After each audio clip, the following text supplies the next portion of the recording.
Now, there's a melody you'll recognize, opus number 1 in the inimitable Dorsey style. And there'll be lots more of your favorite tunes, old and new, on NBC Bandstand all this week. The Dorsey Brothers will appear in person, and you'll also enjoy some of the sweetest music this side of heaven by Guy Lombardo and the Royal Canadian. Wayne King and Freddie Martin come along, too, together with bright personalities like Bert Parks and Johnny Mercer. It's wonderful live music weekday mornings with NBC Bandstand. Now stay tuned for X-1 on NBC.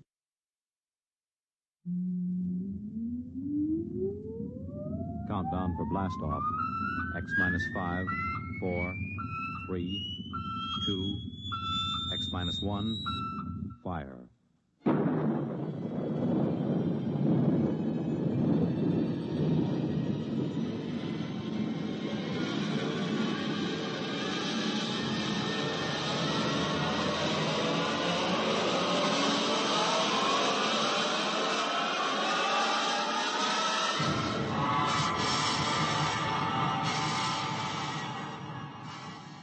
From the far horizons of the unknown come transcribed tales of new dimensions in time and space. These are stories of the future, adventures in which you'll live in 1,000,000, could be years, on 1,000 maybe worlds. The National Broadcasting Company, in cooperation with Galaxy Science Fiction Magazine, presents X minus 1.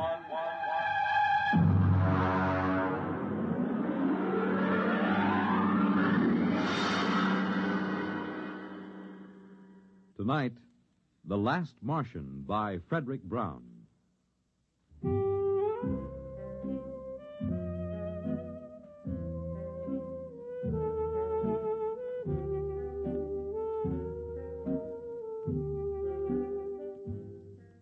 It was like any evening, but duller than most.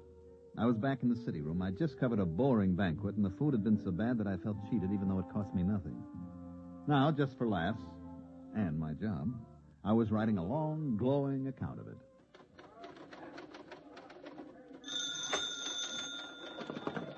City desk, Corrigan. Yeah? You what? Mm-hmm. Yeah, sure, why not? Okay, Barney. Yeah. Bill. Yeah? You finished typing that banquet story yet? Finish it, huh?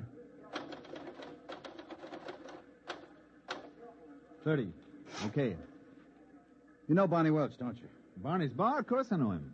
I know you know him. It's just a rhetorical question. What about him? He just phoned. So? He's got a guy down there. Who? Claims to be from Mars. Is he drunk or raving or both? Barney doesn't know, but he said there might be a gag story if you want to come over and talk to the guy. Drinks on the expense account? Yeah. You got a deal.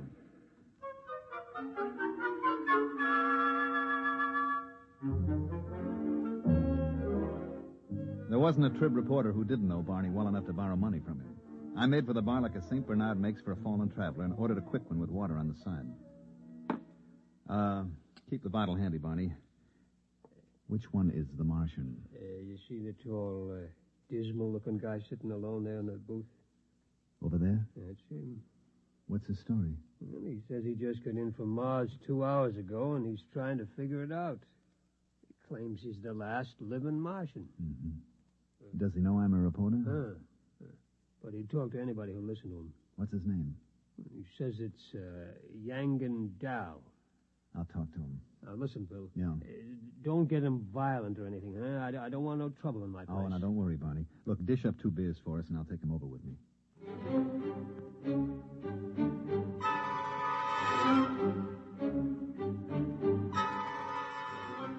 Barney drew 2 beers and cut off the heads. He rang up 60 cents, gave me my change, and I went over to the Martian. Mr. Dow? Yes? You mind if I sit down? Help yourself. It's a free country. I brought you beer. Barney, the bartender, told me something about your problem. Oh? Thanks for the beer. Drink up. Well, I suppose you think I'm out of my mind, but, well, maybe you'll be right. The bartender probably thinks I've flipped my lid. Listen, are you a doctor? Nope. Do you think I'm insane? I'm not a doctor, and I haven't even heard your story yet. How can I tell? Okay, I'll tell you. I'll tell you everything that happened. Then you tell me if you think I'm all right.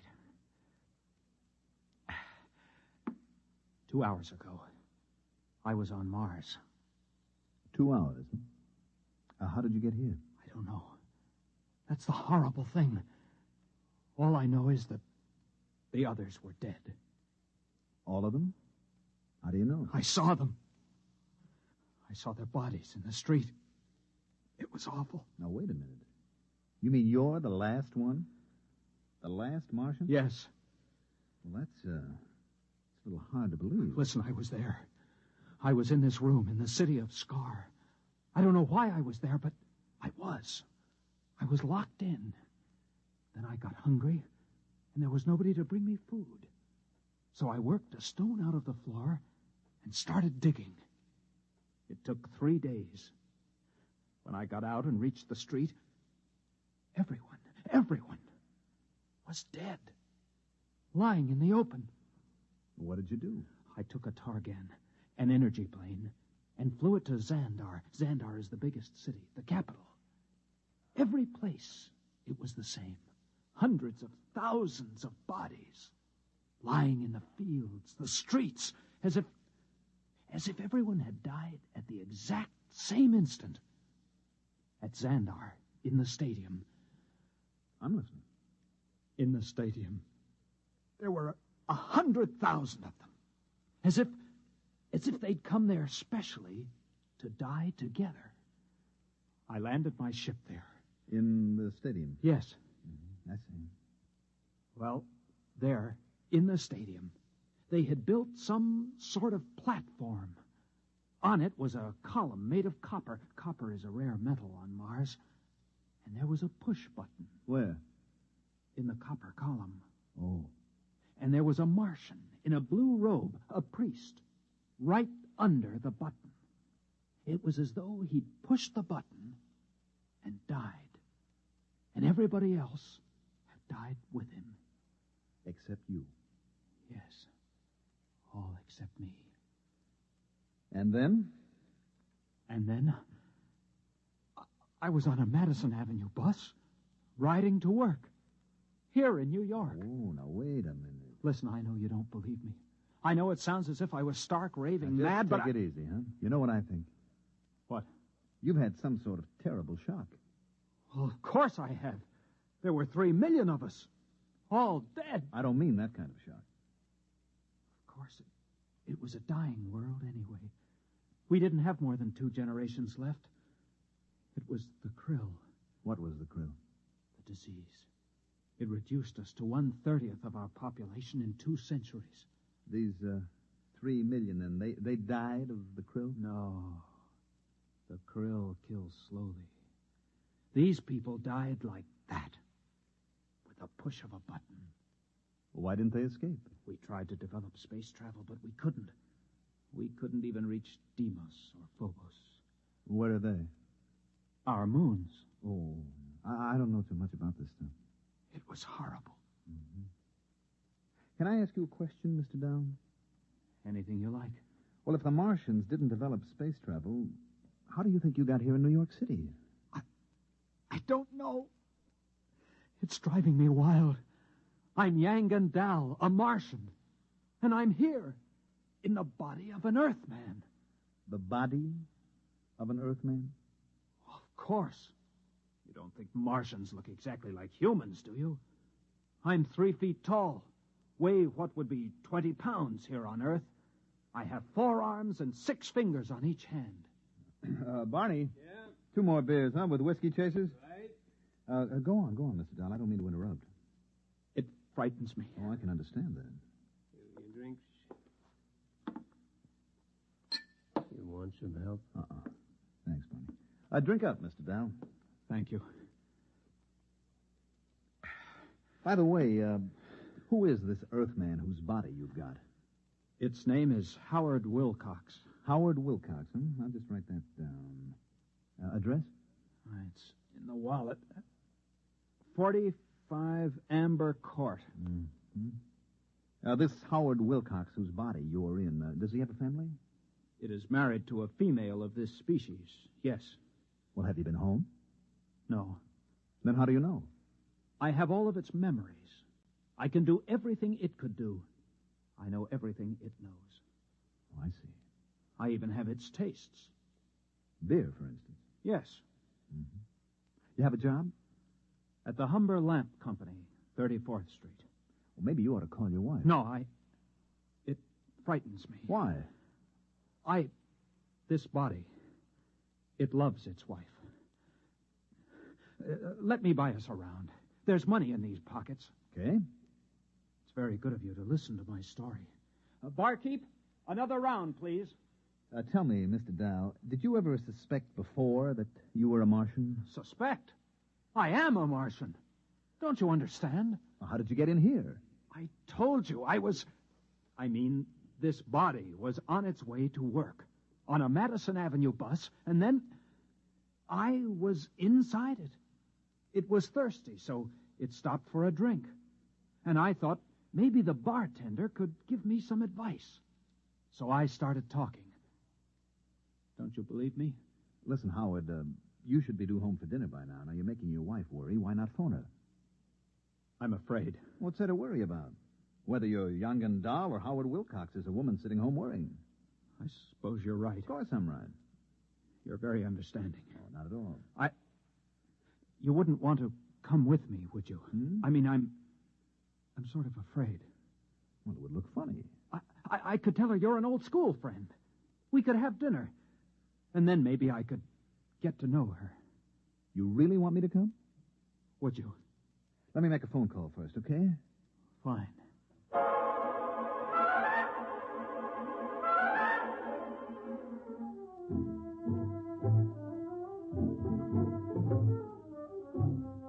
I rang up the Tribune and got Cargan at the city desk.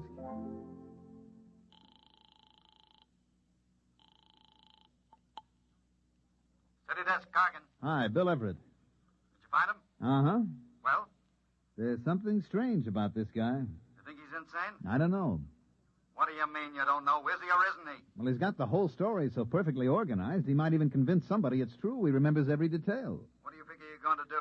Well, I'm going home with him. I'm going to meet his wife and observe them. How many drinks have you had? Oh, I'm sober. Don't worry. Me worry. Look, maybe you better come back here and I'll let Vincent handle this stuff. No, that isn't necessary. Just let me tag along a while. Okay. But if you want help, yell and I'll send Vincent. I will. Don't worry. What's this guy's name? Howard Wilcox. Address. 45 Amber Court. Okay. Oh, and Bill, Yes? just remember one thing. What's that? You could be playing with dynamite. Watch your step.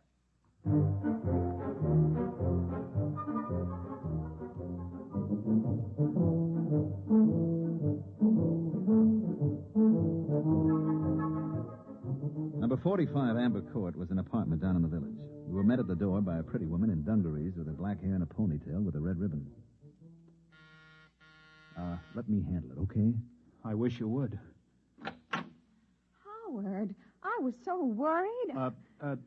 This is Bill Everett. I'm an old boyhood chum of your husband, Mrs. Wilcox. We met, and I asked Howard to have a few drinks, and I'm afraid it's all my fault. Bill is having dinner with us. If it isn't too much trouble. Well, no, of course not. Well, that's very generous of you. Well, if you'll excuse me, I'd better start dinner. Howard, Yes? are you all right? Why, yes. Fine. You didn't kiss me. Oh, well. That's better. That's the first time in 11 years Howard hasn't kissed me when he came home. Well, we stopped and had a few drinks. It was all my fault, really. Look, just make yourself comfortable. I won't be long. Do you think she suspects? Of course not. I'll have to tell her. You want to wind up in an institution? No, but I can't keep up this pretense. Just set your mind to it. Now, after a while, it'll become natural. You'll forget that you ever were a Martian. You do believe me, then, about being a Martian? Of course.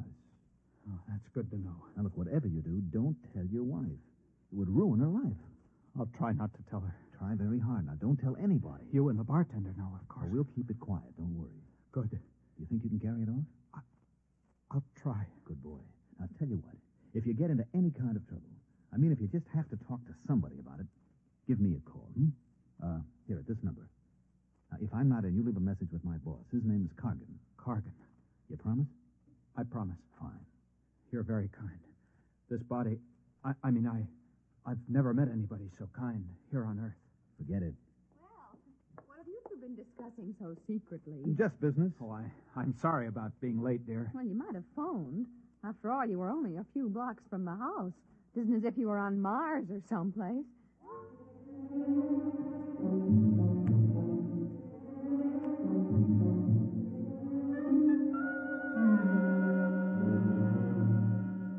Dinner went pretty well, and Elaine Wilcox turned out to be an expert at shish kebab, which is one of my favorites.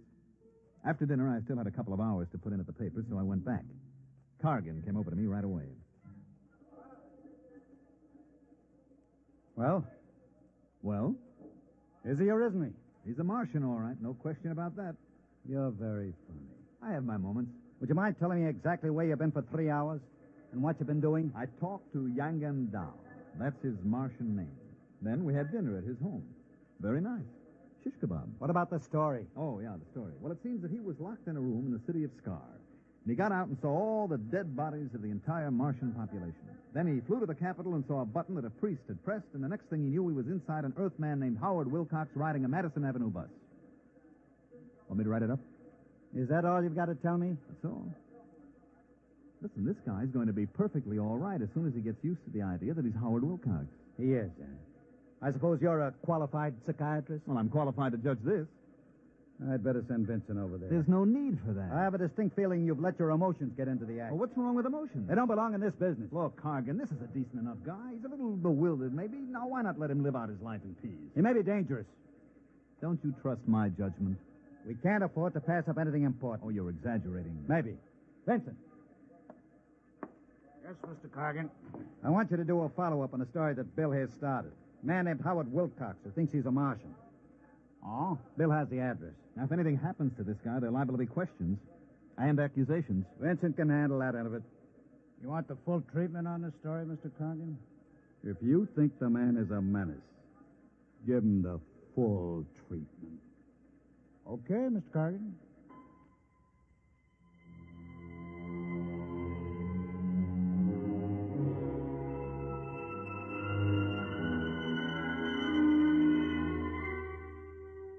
I gave Vincent the address, feeling like a murderer, and then I beat it to the nearest phone booth and called Howard Wilcox's home. His wife, Elaine, answered.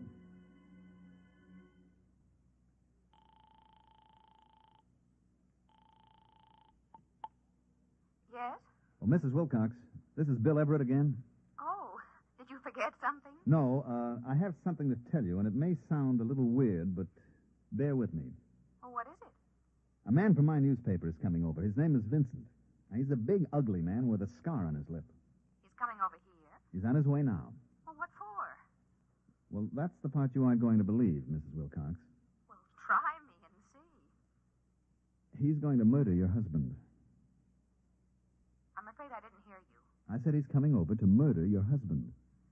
You and Howard did do quite a bit of drinking. I'm trying to do you a favor. Now, listen to me. I'm listening. Send him away. Tell him Howard had to leave town. Do you hear me? I hear you, but really... Please, Mrs. Wilcox, if your husband means anything to you. Well, of course he does, but why not call the police? They'll laugh at you. I'm coming right over. I'll explain when I get there. And remember, your husband's life depends on this.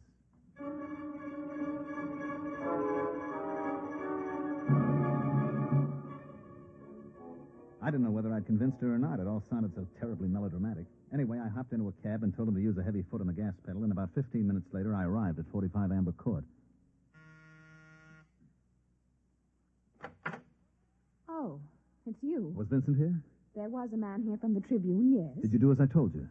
Well, I got Howard out of the house. I sent him out for some mozzarella cheese and gave him a couple of places that don't carry it. What'd Vincent say? I told him Howard wouldn't be back in town till tomorrow. He said he'd be back. Did he say what he wanted? Just that he had some good news for my husband. Some good news. May I come in? I wish you would. I want to know what this is all about. Sit down. Mm-hmm. Now, would you mind explaining? You won't believe me. You keep saying that. Okay, Mrs. Wilcox. Your husband, Howard, is a Martian. A Martian? That's right. I see. And when did you discover this about my husband? This morning.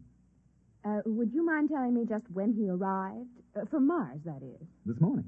You don't say. Told you wouldn't believe me. Oh, I haven't said that yet. You're sure Howard is a Martian? Yep. He claims to be the last Martian. Look, see if I can make it clear. There was a plague sweeping Mars. Now, they devised a means of transporting their intellects through space to Earth. Their dead bodies remained behind. Now, Howard, your husband, was confined in an institution, so he didn't get to go with the other Martian souls. He dug his way out and went to the capital city where the energy machine was located. Mm-hmm. I guess there was enough left to send his intelligence down here, where it landed in the body of one Howard Wilcox. How did you find this out? He told me. Mr. Everett, if you don't mind, I'm rather tired. First you tell me someone's going to murder Howard, then you tell me he's the man from Mars. Now, I'd like to get some rest, if you don't mind. I'm trying to convince you your husband is in danger. If Howard is a Martian, just why does your Mr. Vincent want to kill him? Because Mr. Vincent is a Martian, too. Uh-huh. I suppose the editor of the Tribune is also a Martian? No, not the editor, just the editor of the city desk. And you, Mr. Everett, are you a Martian, too? Matter of fact, yes. Good night. Just won't see it, will you? Good night, Mr. Everett. Okay, I tried my best. Martians, indeed.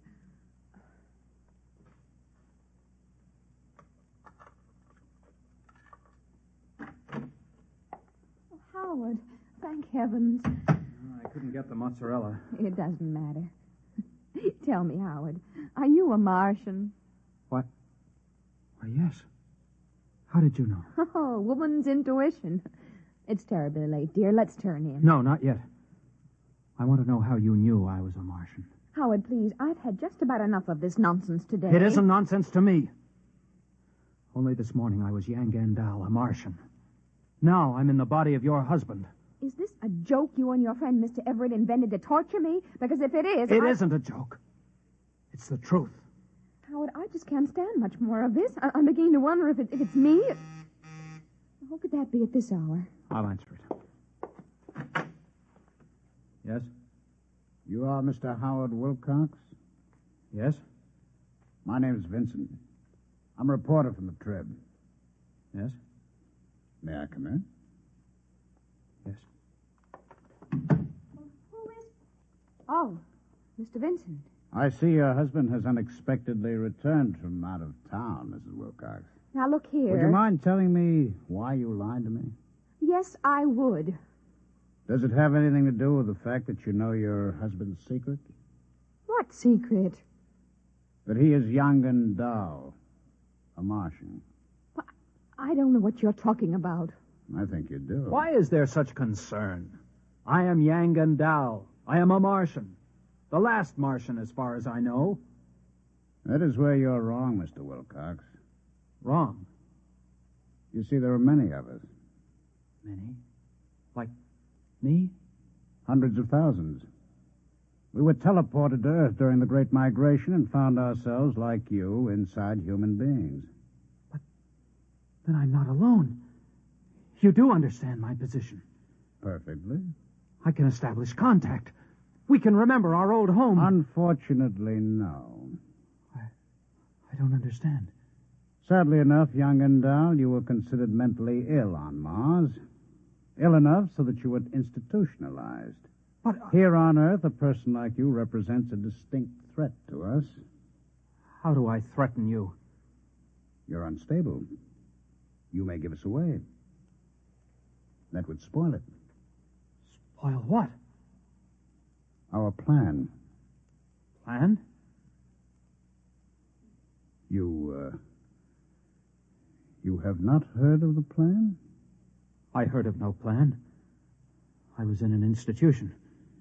Yes. You are certain now? Of course. What plan? If you knew, I would have been forced to destroy you. You've just saved your own life, young and dull, and that of Howard Wilcox as well. What are you going to do? Nothing.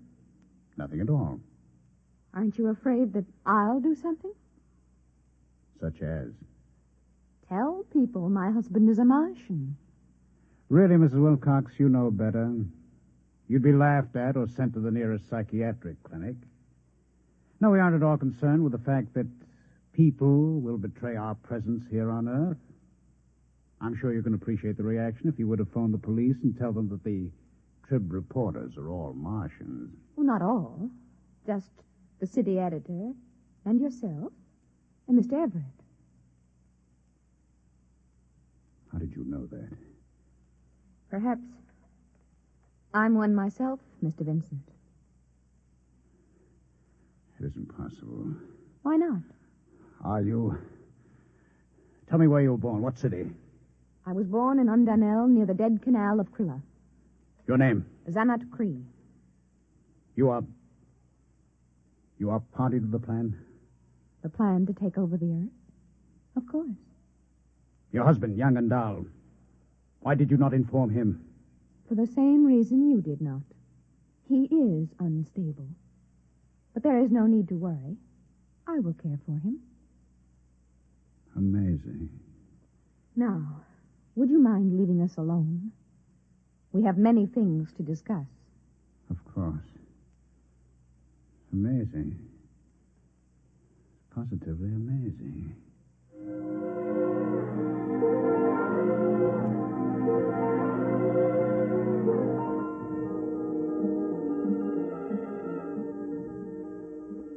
I was standing in Barney's bar having a double scotch on the rocks when Vincent came in looking like a man who spent the last 3 hours in a KitchenAid mixer with the dial on Fluffy.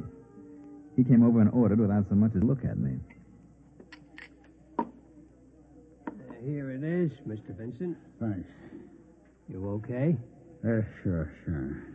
By the way, did you fellas take care of that crackpot who was in here this afternoon, the one who thought he was a Martian? Sure. Just a drunk, huh? Yeah, that's right. Wouldn't you say so, Bill? Oh, definitely.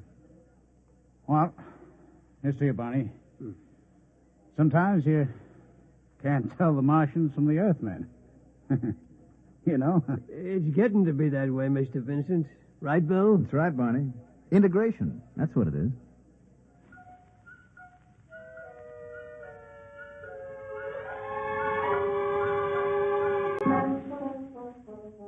I gave Barney a sly wink and lifted my glass along with Vincent. Of course, Barney understood. You see, he's one of us, too. You have just heard X-1, presented by the National Broadcasting Company in cooperation with Galaxy Science Fiction Magazine, which this month features Alan Cogan's story, Nothing But the Best, which tells about a strange mix-up in time and place. Galaxy Magazine, on your newsstand today. Tonight, by transcription, X-1 has brought you The Last Martian, a story from the pages of Galaxy written by Frederick Brown and adapted for radio by George Lefferts.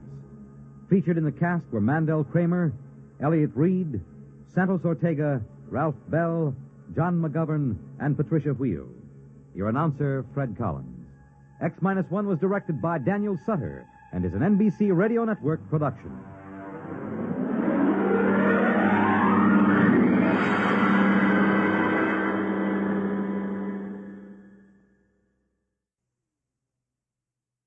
Go to the conventions with NBC Radio beginning Monday, August 13th.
Alright, that's me.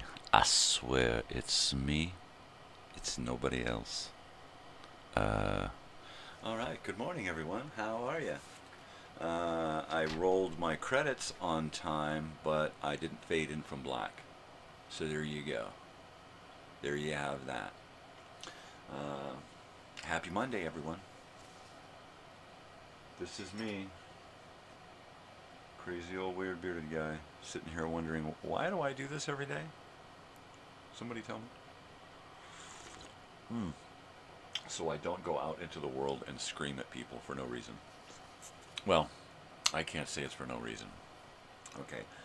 I do this show so that I don't go out into the world and scream at people for the reasons they need to be screamed at, but make me look like a lunatic for doing it. How's that? There's that. I hope you like the new digs.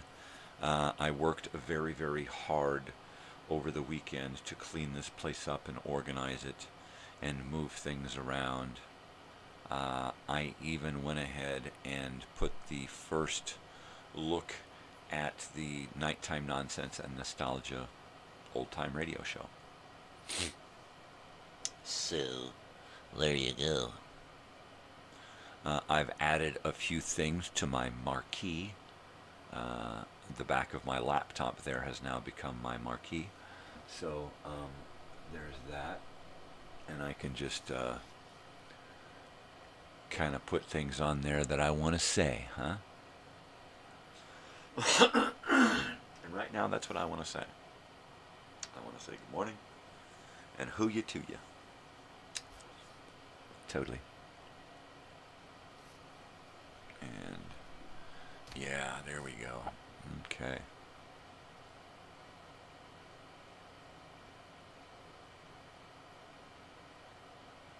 I like it. I like the way it looks. I'm gonna move that a little bit there and straighten that. That looks cool. It's my little marquee. My little marquee. There you go. There you go, little buddy. Ooh, look at that. It's a double whammy. Double whammy. Good morning, yeah. How are you? I'm doing good.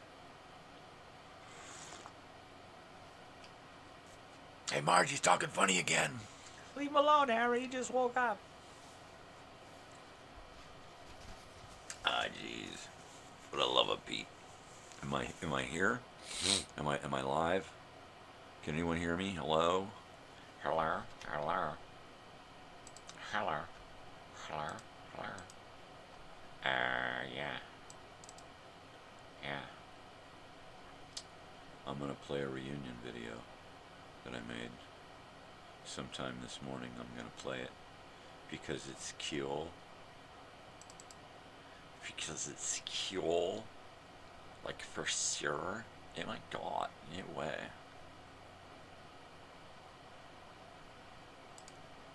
Okay.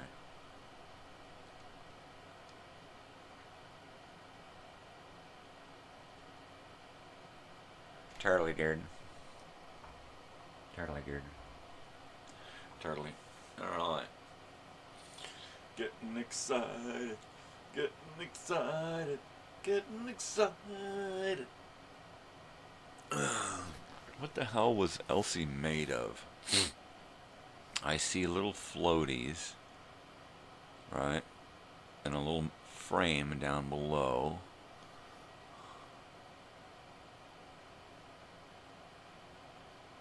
It's beautiful, man. It's friggin' beautiful. It's beautiful. Yeah.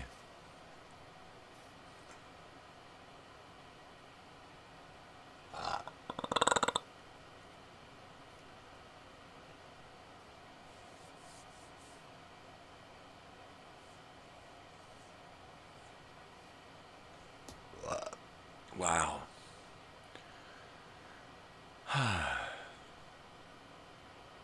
Well, good morning.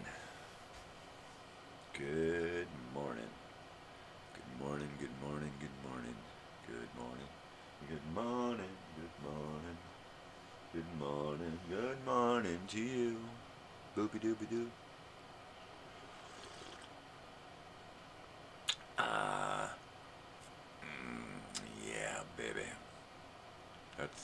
That's the hometown right there. That's hometown. That's it right there. There you are. Yes'm.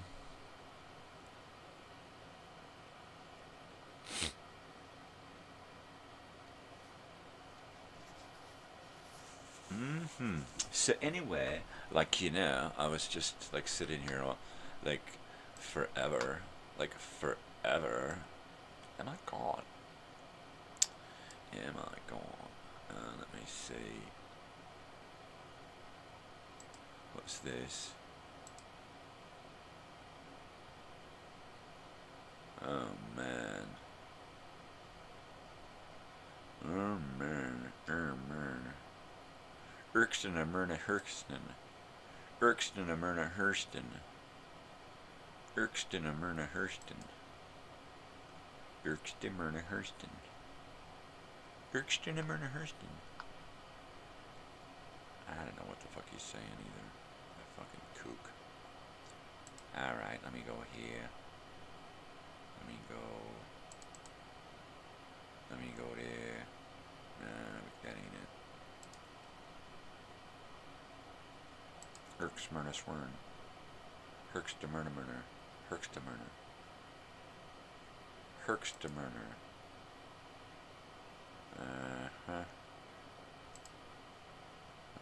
Elements.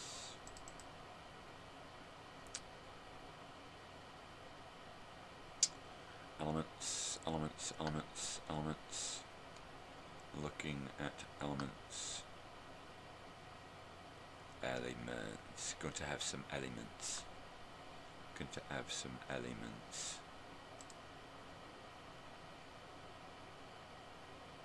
Irkstamyrna Hurston. Irkstamyrna Hurston. Irkstamyrna Hurston. Irkstamyrna Hurston.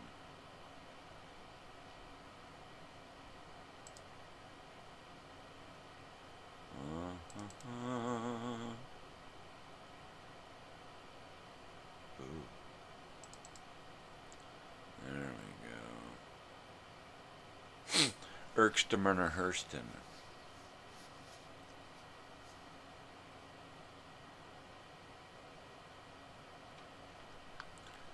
Irkstamyrna Hurston. Let's see.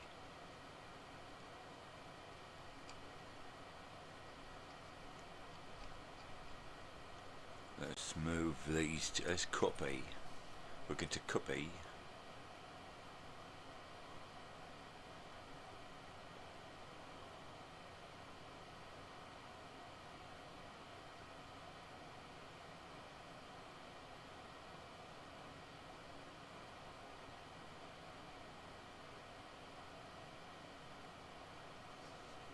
Irkstamyrna Hurston.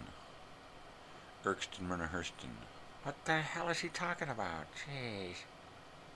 For the love of crap. For the love of crap. Okay, we're going to copy. Copy. Irkstamyrna Hurston. Irkstamyrna Hurston.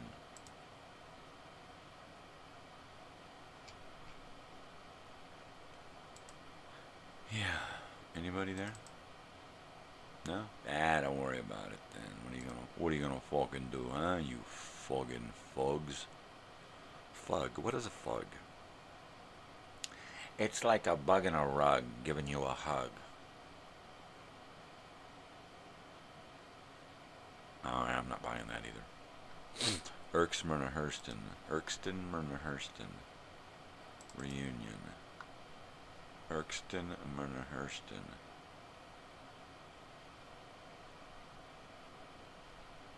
Oh yeah, baby. Oh yeah. Okay. What I want to do now is I'm going to send myself something. A couple of these things here. Irkstamyrna Hurston. And then I can save them to my phone. my phone.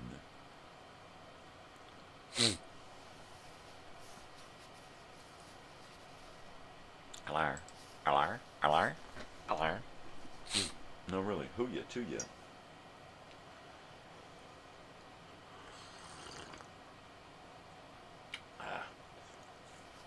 Erkston, Myrna Hurston. Erkston, Myrna Hurston. Right, I'm going to open me thing here. Stop it. Stop thinking like that. I'm going to send myself 4 more photos. Alright, there we go. Erkston, Myrna Hurston. Erkston, Myrna Hurston. And...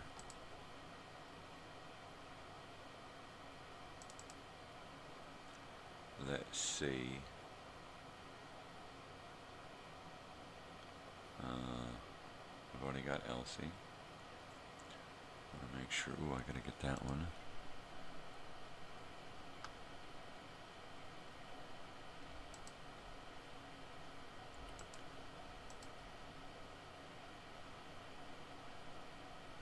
Erkston, Myrna Hurston.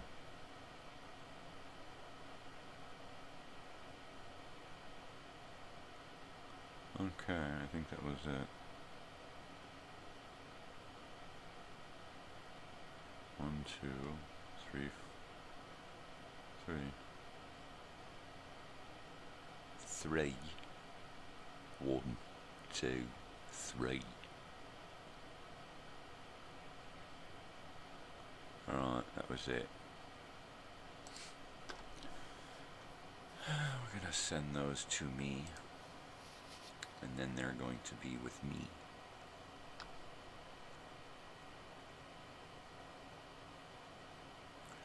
And there we go. And there we have it.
Totally.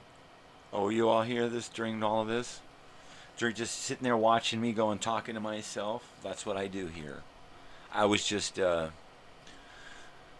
thanking Hiram here for letting me be co-admin for I Grew Up in Elsinore. Thank you, thank you. I really appreciate that. Nobody ever thinks of me like that. I guess I've earned my chops doing all of this preparing and stuff. So, very cool. That means that I can just post whatever I want in this group now. Apparently, it's okay to post stuff about the reunion because the reunion is, in fact, all about Elsinore. So, if someone's there, good morning. How are you? I'm just working with my new kind of semi-new set design here and camera angles and stuff, and having a ball,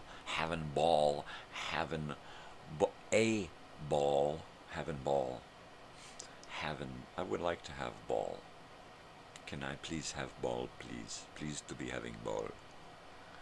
Thank you very much. Thank you very much. All right. Well, that's pretty cool. Yeah. I guess it's okay for me to be anti politics, right?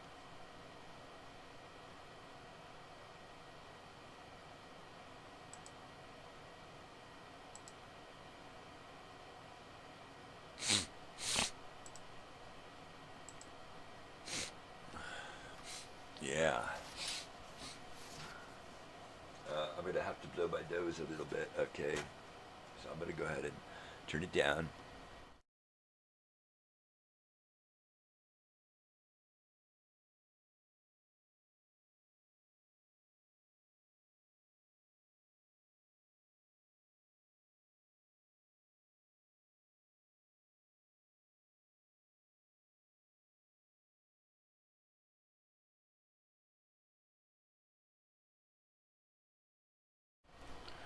That didn't really work, but what the hell?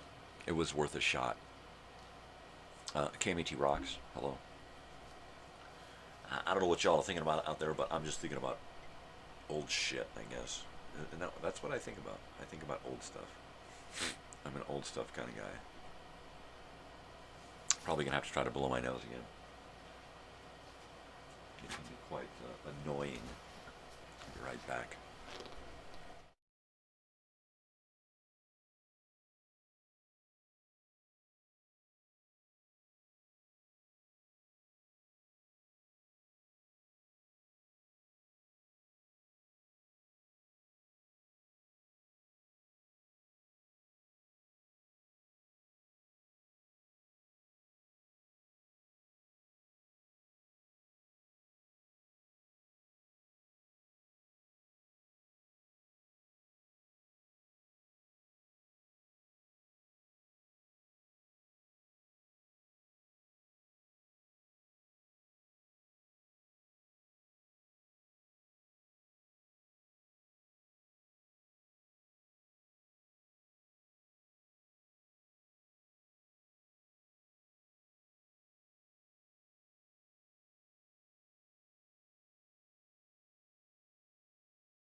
Now see, I didn't turn my mic on through all of that. So what I was saying here was I just found that I was going to look to see if I could edit this post to make it public on the group.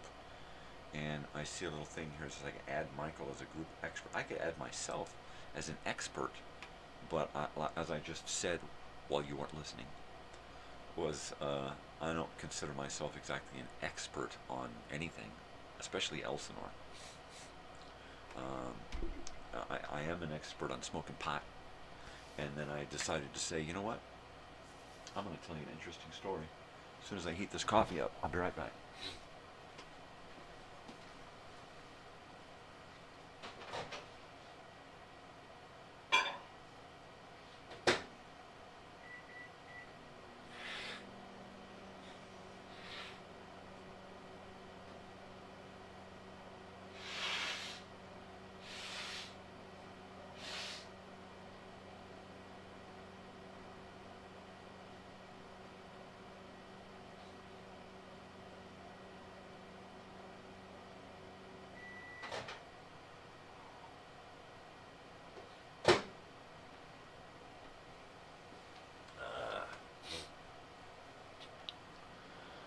Whew. Well, I got a nostril that's finally started to cooperate with me.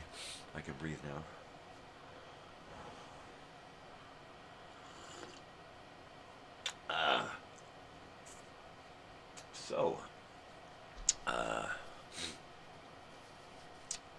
I went ahead and did a little rearranging here. I rearranged the camera angle for the nighttime show. So it now looks like this. That's not it. This is it. That's not it. This is it. There we go. Let's look at that for a minute. How's that?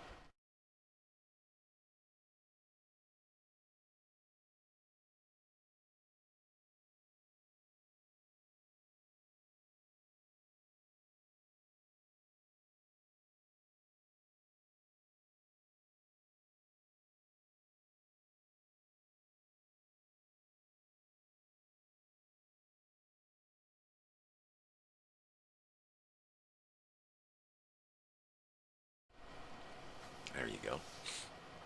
So this is an interchangeable. You noticed I added a shelf. You can just barely see that I added a shelf there above the boys. Above the boys there. The Kennedy boys. Yep, we got them Kennedy boys is here. Here. Hi. Now where should I be? I think I should be up here. I think I should be up here. That's kind of out of the way. It's kind of in the dark corner. Yeah, I kind of like it up there. I'm gonna stay up here. Don't nobody mess with me. I'm up in my tree house. I tried to put things here that really, really mean something to me. I mean, really, really. Everything in this shot here, right down to the little rubber chickens, everything here is a personal item. My mother had a tapestry very similar to this.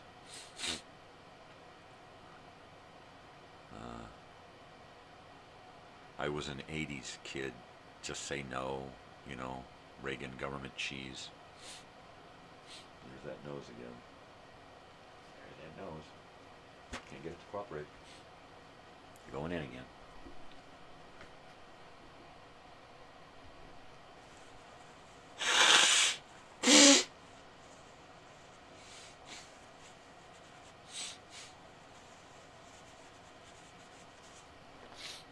And then of course, there we go. And then of course I've got the long shot here. The new long shot. Yeah. So there's that. There we have it. There you are. There it is. So this way we can hang out with the dog. With the dog. And you can see what's kind of going on in my pad here, what I've been up to, what I'm doing, things I've been mucking around with, you know. This is my room. That tripod over here, that pretty much, the legs of that tripod are bumping up against the exterior of this room, that cabinet there. So this is it. That's Bessie. She's sleeping. Hi, big face. She's napping. She likes to sleep hard. She's a hard sleeper. So this way, I figured it would be easier for us to have coffee together. And, you know, and hang out and be pals. So, interesting story. I went over to the reservation out here. Don't ask me to tell you which Indian reservation it is.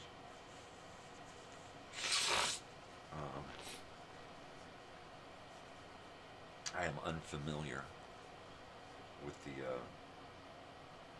tribes in the area. They've got a lot of small tribes. They really busted up these peoples, and so there's this little reservation out here near Joshua Tree, in 29 Palms, near the park. There's Tortoise Rock Casino, I know that much, is out there. And then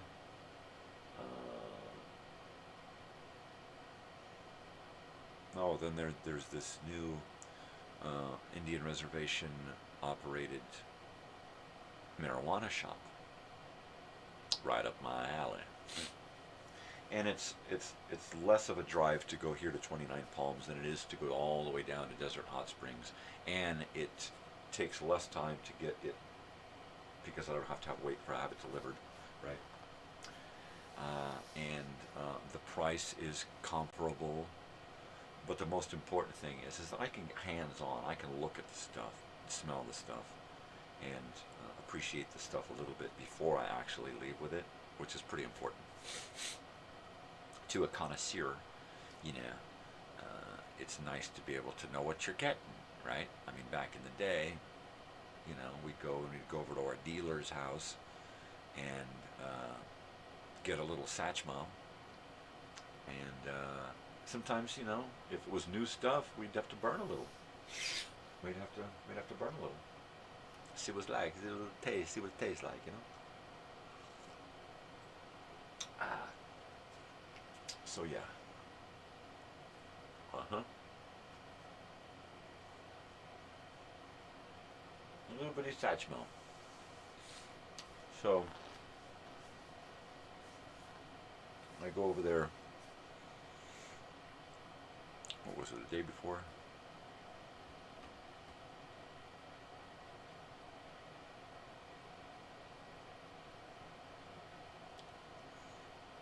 Shit, I don't even know what day it was. Was it yesterday or the day before?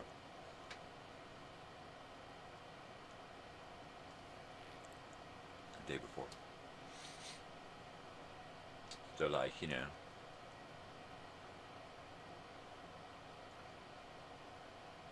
So I go out there with the old lady. Took the old lady out there. Actually, I made her drive, right? No, I drove. And because, like she said, I know where it is. So she drove to the Elsinore Brothers nearby, and we got me some soup and a few groceries, and then so I go over there, and my usual receiver, my usual store clerk is there. A really nice person. I don't try to identify gender, all right? So man, woman, boy, girl, other, makes no difference to me. But don't expect me to keep up with adjectives and that kind of stuff. You know what? That's beyond me. You know, if I look at you when I see a girl, I'm going to say girl. If I look at you and see a guy, I'm going to see a guy. If I look at you and I can't really figure it out, well, then I'm just going to go, hey, how's it going, man? What's up, bud? Hey, dude. I call everybody bud and dude, man, so not an issue for me, maybe for them, but they'll get over it. So, really, really nice individual. Very helpful. The last stuff that they recommended was, it was okay. I appreciated the first stuff better, and then this time I got something just a little bit better. I got some of their heritage golden maize in a jar this time. I could have gotten the same stuff in a smaller size bud, right? The runts. I haven't had much luck on the runts, so I'm going for the bigger, bolder stuff. So I got a quarter of that stuff, and the thing is that every time I expect to get some really good stuff, I never expect it when I get some speed weed, right? Some weed that doesn't slow you down. Kills the pain, great, because it's indica, but it doesn't slow me down. It gives me a boost. It's like, I had like 3 hits last night, and I sat here and I edited, like 3 hours, edited this frickin' video.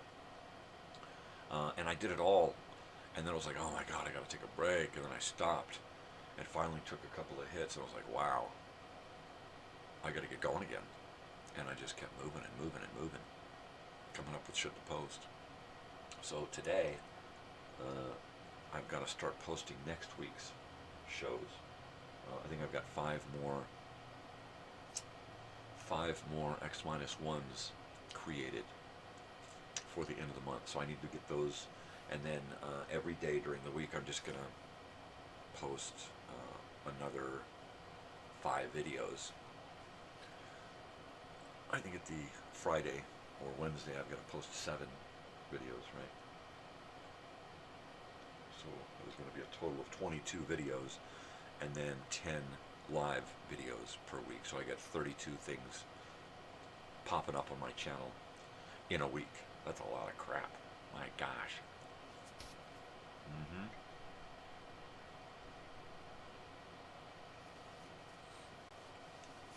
So I'm here, I'm weird, get used to it.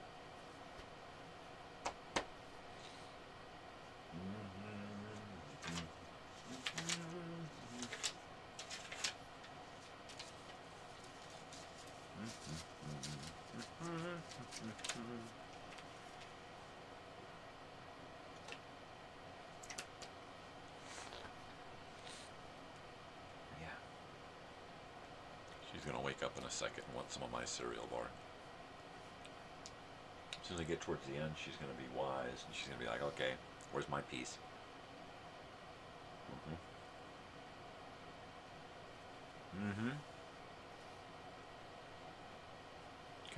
Kind of hazy in here with that light, isn't it?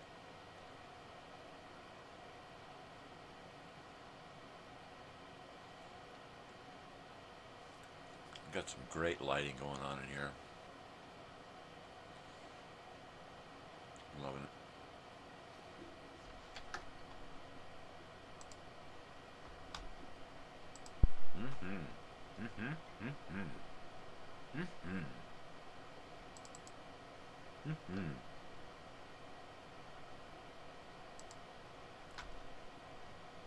Uh-oh.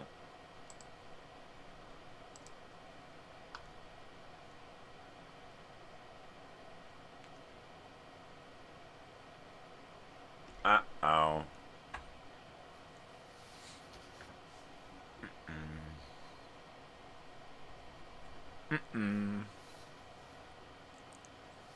Right?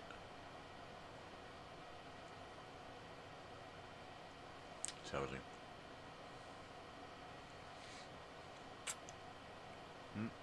There's Elsie taking a dive.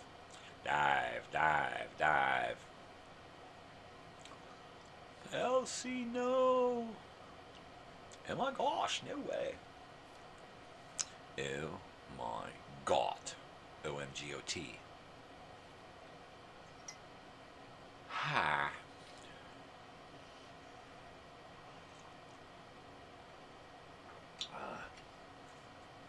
One of my incarnations of graphic design that I did for my channel. This one here is a mixture of kind of a mixed media thing. I've got my stickers. I've got my this is a sticker as well. This is a sticker as well. I actually printed these out in line drawings and then did a graphite transfer. So I printed it out backwards.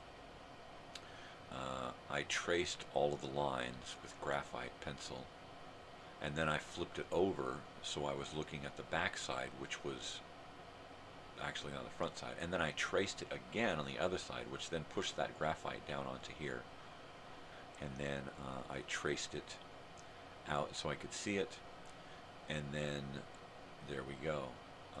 Also what I did was I erased inside the letter, like this I here, I erased inside so that when I filled it in with red, you didn't see a face bleeding through, right? So you can just see stuff bleeding through here, but it's not a big deal, right? Pretty cool stuff. And then of course the phone number here from way back in the day. Way back in the day, way back in the day. Guten Morgen. There's my new marquee there with information. Information. Information. Information. And of course this auto zoom on my camera keeps wanting to grab different items and zoom in on them, so you get this constant zooming flutter focus thing going on. What are you gonna do, eh? Dumb cameras. Stupid cameras.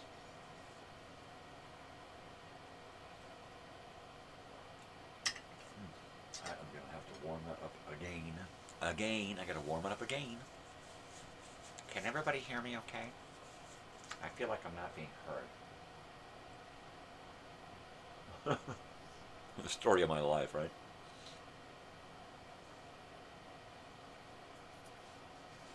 Somebody's got to hear me now.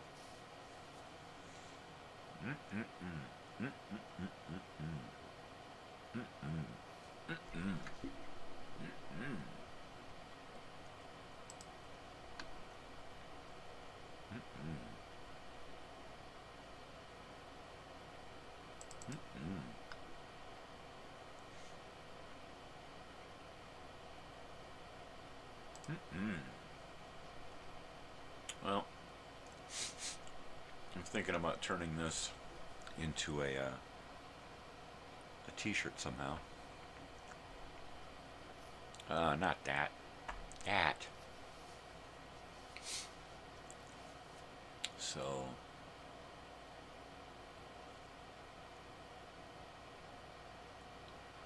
maybe have her small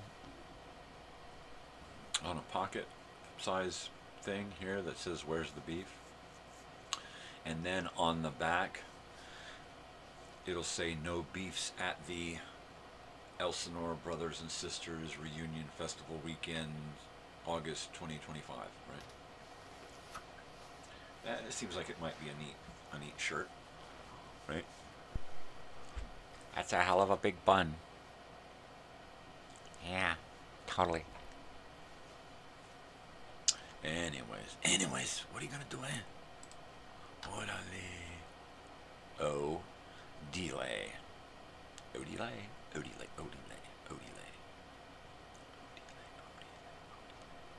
Yeah, so I've got a few ideas. I got a few things brewing up in my head.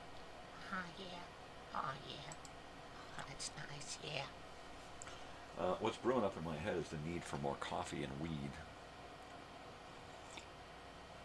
I gotta get my fill of coffee and food first.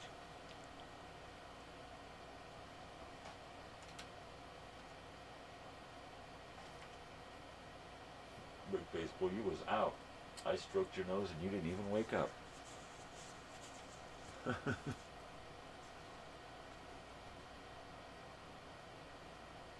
Hi, big girl. You're such a pretty girl. Look at you. Oh, Squinty. Hey, Squinty. Oh, you Squinty. Oh. That's my girl. Alright, I'm warming up the coffee.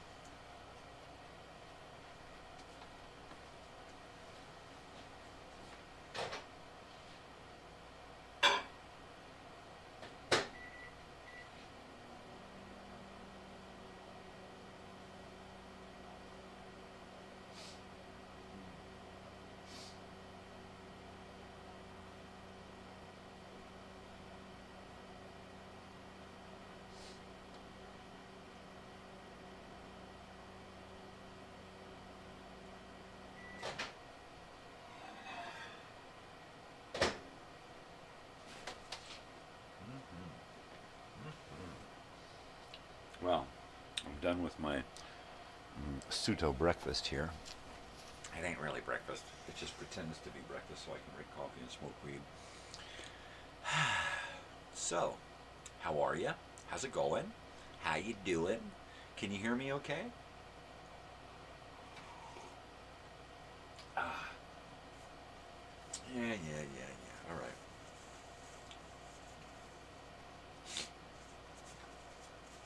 There we go. What are you gonna do, right? What are you gonna do?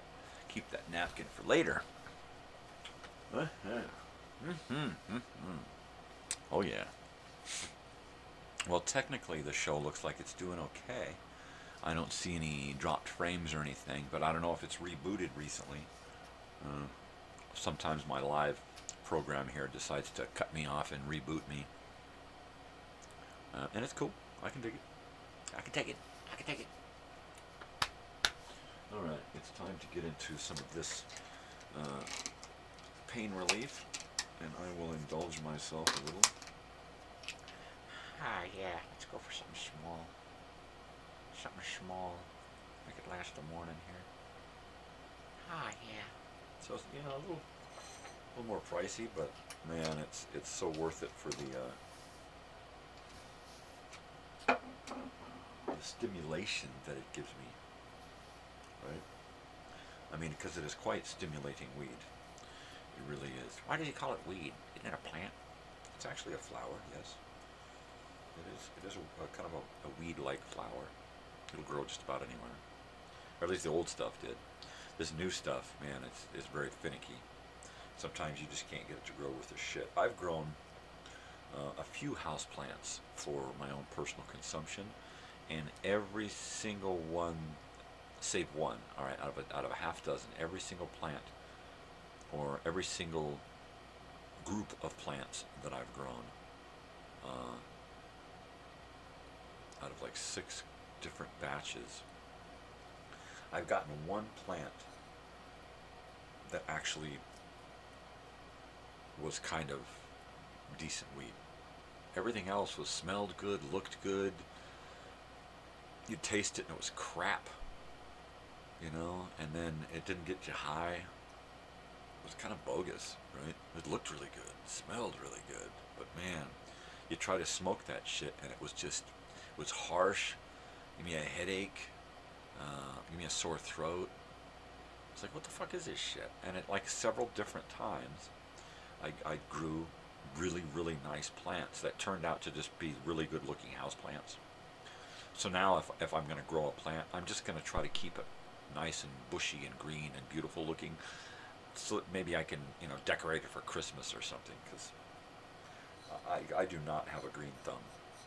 I used to be able to grow really, really nice, but I think it's the autoflower seeds that are doing it to me, and I'm just not able to grow on their schedule, right?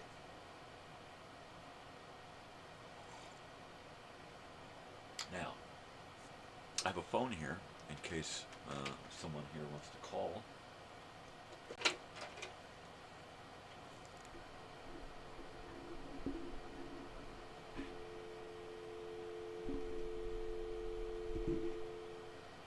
Did you hear that? Did you hear a dial tone? You should have heard a dial tone. If you did not hear a dial tone, please contact your phone subscriber, your telephone repairman, your Bell telephone, SoCal Bell, that guy that shows up and never knows what the fuck he's doing, right? Well, you're not the right place. I came by and you were gone. You weren't home. We'll have to reschedule. Jeez, I was in the toilet. Ah, jeez. Okay, so there you go. Kind of bummed out about the whole family situation on my side, of course. Yeah, I had a really good, productive phone call with my brother. Of course, it was late at night, and he was wiped out, and he just wasn't having any of it. And by the time we got to the end of the phone call, he's like, "Fuck it, man! Don't ever call me again." And then, of course, he called me right back the very next day, and he's like, "Dude, we got to do this thing for the party, right?" I'm like, "Okay, cool. At least I know that it was me. It wasn't you." But like I told him, you know, people don't have to come to this reunion thing for me. It's not about me. It's beyond that. I hope that other people in my family will kind of get the hint that it's, you know, whether you want to see me or not is not the issue. You know, I'm going to be there. I'm going to be running the thing. I'll be bopping around. You might see me on occasion, you know, and I might stand up and say a few things. And, you know what? Am I going to be like holding hands with everybody the whole time there? No. Hopefully there's going to be way too many people and way too much going on to just keep me busy. Yeah, there'll be a few times where I'll be able to sit down and relax and talk to some people. But I crashed.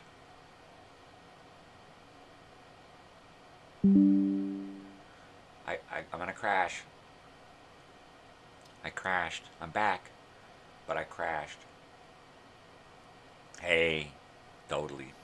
All right, so on occasion, my computer will decide to go wonky and kill me off and then bring me back. Right? Like some kind of bizarre superhero character.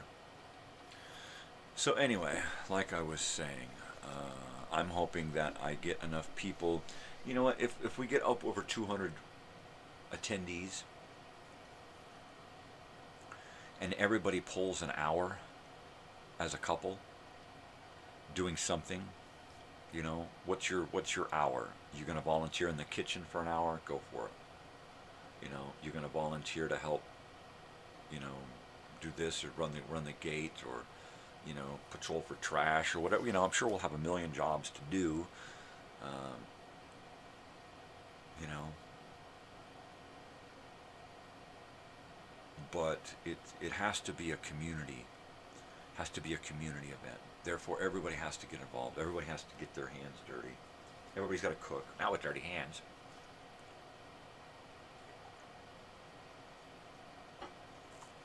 You know what I'm saying, you know? All right. I'm going to do this bong hit finally. The first bong ski of the day. Mainly because this stuff is so good, man. It really kills the pain. Well, you know, like I said before, it doesn't kill the pain. It just detaches my brain from the pain, right? So, here's to killing pain from the brain.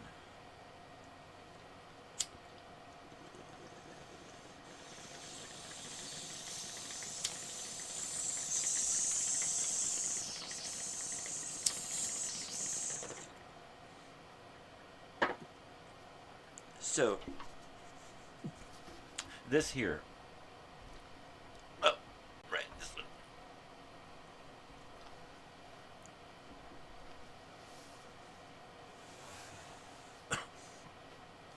So I'm real excited about this. I marked where the radio is so that every time I remove the radio to work on it, I could put it back in the same spot, right? No, really. Because my first plan is to start chipping off some of that paint. I want to chip off as much as I can chip off and remove the front. I may have it sitting there with no front on it, or in, you know, in kind of parted. You never know. But this thing is going to be rebuilt little by little on camera during the course of the next season. Actually during the course of the end of this season. I think that come January, I'll just start a whole new season, and this show will just be every day of the week that I'm available, every week of the year, right? And I'll just try not to quibble about how many days or whatever are in a season. I am probably going to do something similar with the morning show, because as the seasons have changed, so has the show. And I think once this show plateaus to kind of what it's going to be,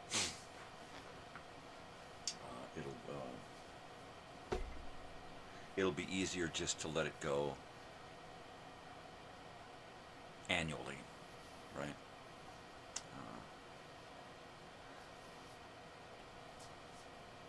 I'm going to have to start caterwauling.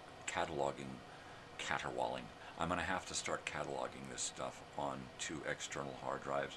You know what, if I was one of those guys who felt comfortable about putting his hand out, I probably would set up some kind of donation thing here, something where people could send money and items to me.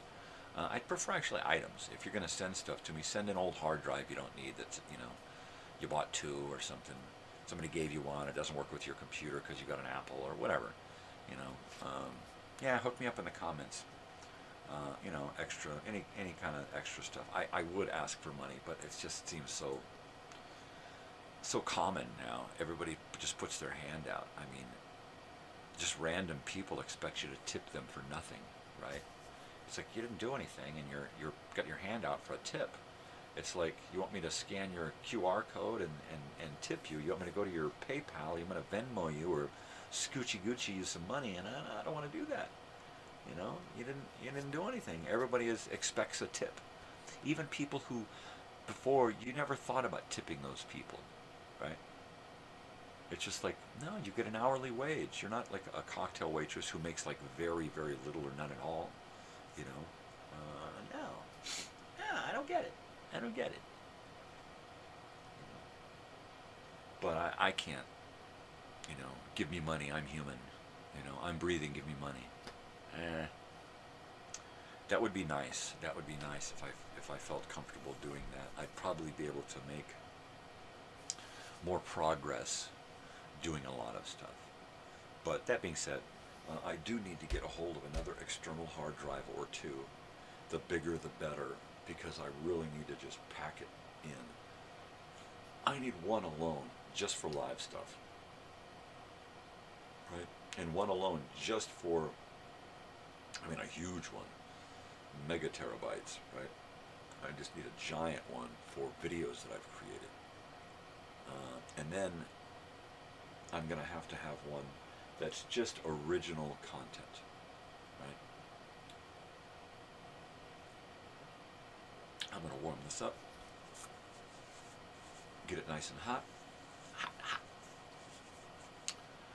and then do another hit ski.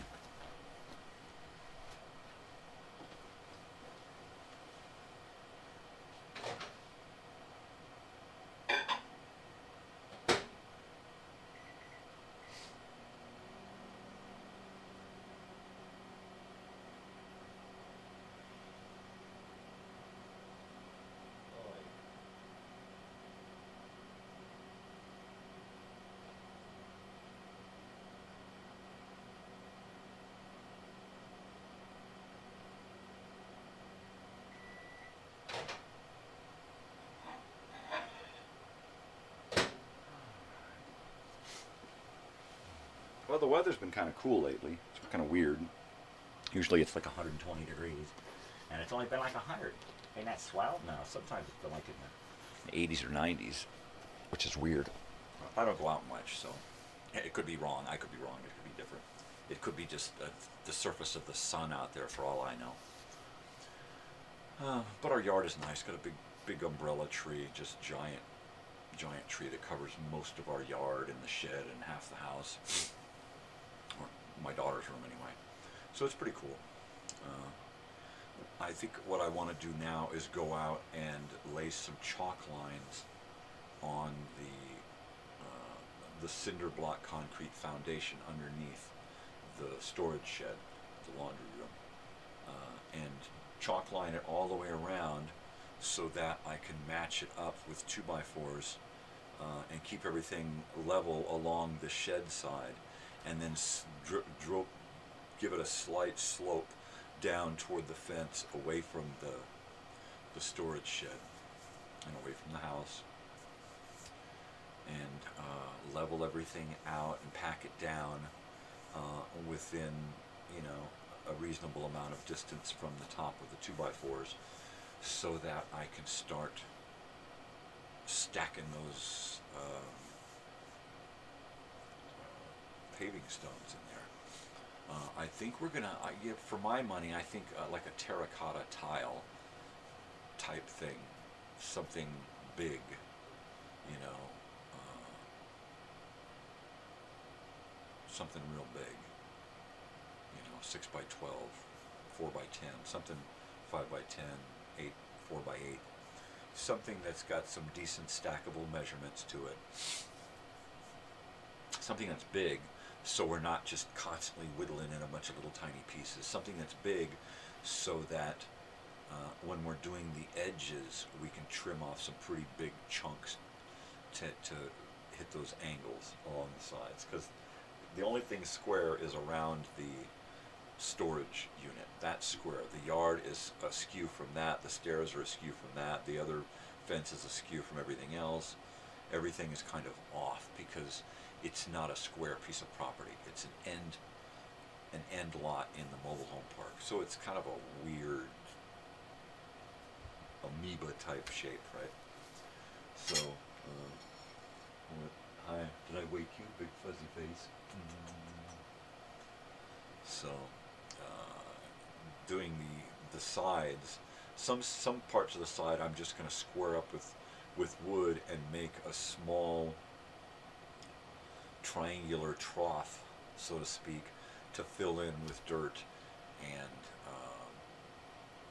what do you call it? Some kind of ground covering, probably wood bark or something, and then put some plants in those spots there, right?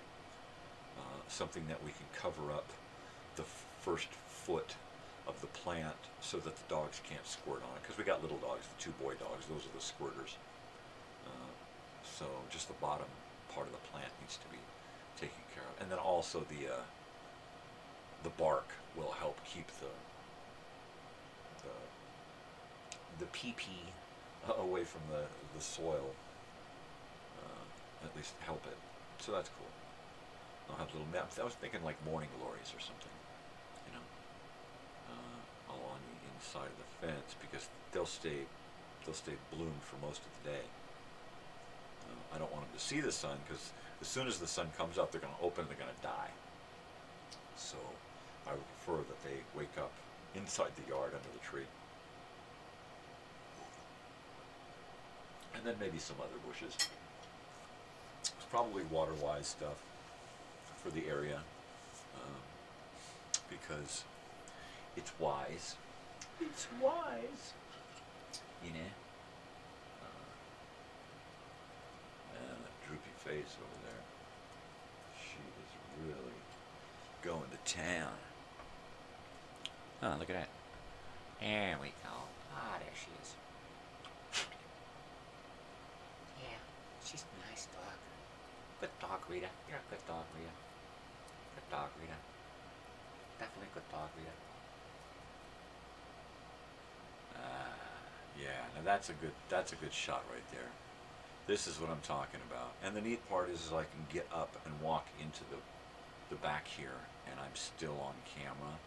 We don't lose my head, and we don't lose my feet. I'm actually on camera, and that's cool. I like that. And that's what I've been shooting for. And it's easy for me to set up and have a guest. This morning's guest is a Bessie face, and she's a snoozer. So on occasion you might hear her snore. My other guest is this new lamp. The old man of the sea, the old sailor guy. I really like this lamp. It's one of those things that I got in my vintage quests. I needed a lamp for this room, and this was the first one that I got. And it's got this great, I don't know, teal green cover on it, and that yellow light just shines through it great. And then of course the next lamp that I got, well actually that little one in the background there, I got that one before this one. Let's see. No, you don't see it there, and it's not here. And okay, so there it is there. You can just see it right here. And the thing about this one is it's got a great 70s pattern on it. It's green on the base, and check that out. That cool pattern there. The squares and the circles and the squares and oblong shapes and bubbles and stuff. Pretty cool. I like it. And it was cracked. Now, a little chipped and a little cracked, and I got it. It's like $120 some lamp. And because it's just a prop, I thought, well, who's going to notice that it's fucking cracked, right? I can't even notice that it's cracked. And I got it for like $5, and it's like a $120 fucking lamp. You know, I think I probably paid more for this one. You know, the old man of the sea. But yeah, so I really like this shot. You get more of the room. It looks kind of weird, and I don't know. Oh, that's because I'm looking at the room, but it's slightly at an angle, so you're getting. It kind of throws off this cabinet here. This cabinet looks like it's not level, and that's just the angle of the camera. Because if you look up, that means that none of these pictures are level either, and everything in here is perfectly level except for me and the camera. So there you go. So I'm trying to set the room up so that on a big screen TV you can look at the room and go, hey, what's that, man? And you can ask a comment like, what's that? And then I can bring it to you and sit down and show it to you and discuss it, right? And so I'm going to try to be setting up, I'm going to try to set up some more camera angles that I can do via USB, because I've got all 3 ports are full now. If I want to hook up the switch, I've got to pull one of these cameras, and it'll probably be the nighttime camera, the one looking up at the stuff there, so that I can utilize the, although if I wanted to, I could take the nighttime camera and point it down over my shoulder while I'm playing. I can do that too. But there's no need. There's just no need. So, yeah, so I can then pipe in some different camera angles via the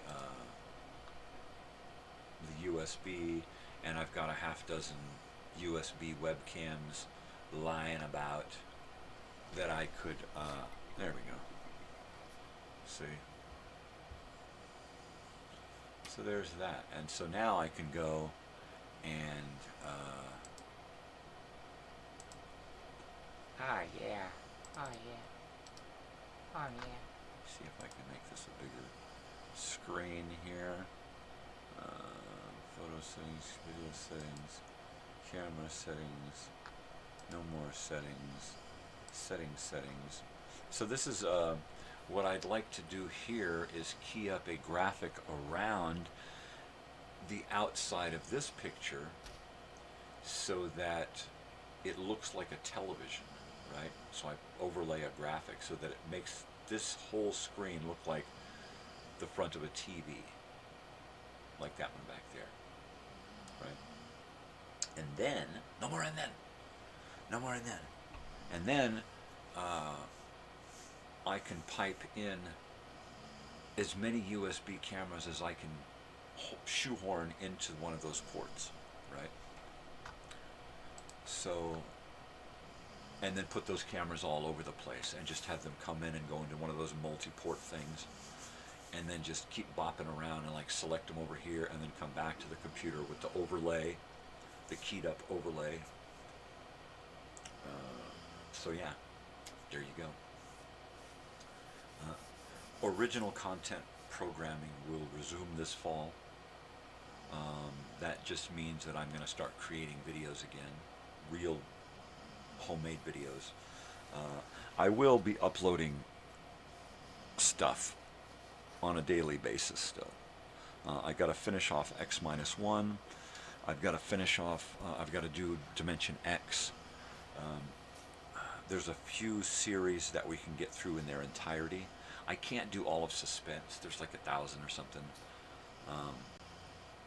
We could probably get through Nightbeat, one incarnation of Nightbeat. We can get through all of Nero Wolf. I don't know that we can get through Gildersleeve. He went on for like a decade. There's a lot of those shows that went on forever. And it would just be impossible to try to put them all on my channel. So I'm just going to be paying attention to the ones that mean the most to me, right? And right now that's Dimension X, X-1, Nero Wolf, Nightbeat. Dragnet went on for 10 years, so we're not going to do that one in its entirety. And what's Monday? The Shadow. The Shadow, we might do the Orson Welles season or two that he did. And that's probably going to be it. And then I'd like to, finish dabbling in all these other radio shows until we get a nice little list of stuff. So you get a good cross-section of various different shows that I grew up watching. And watched all into my adulthood, and will listen to, and I continue to listen to these shows today.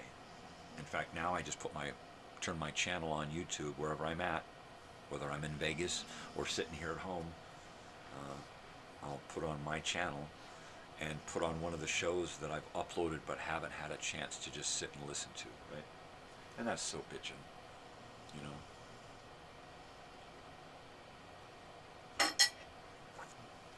And I think that's pretty much where YouTube is at.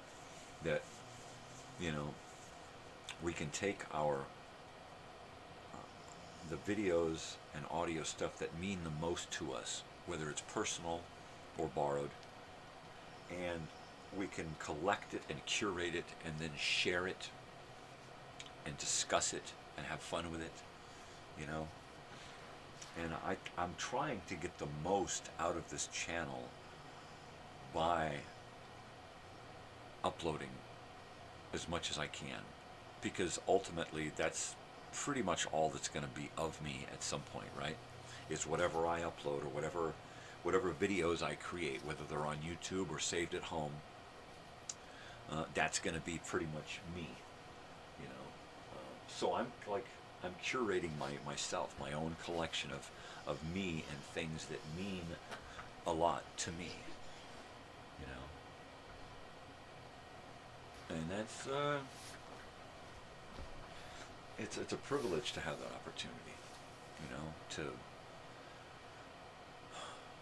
to be able to catalog yourself, right? And like I said, original content programming will resume in the fall. I don't know what I'm going to start with, what I'm going to work on first. I do have a music video that I've been really, really struggling to start. I know as soon as I get rolling, I'm gonna need content that I don't have, and I'm gonna have to go out and create that content or find it. So making the video, that's gonna be the, I have to keep the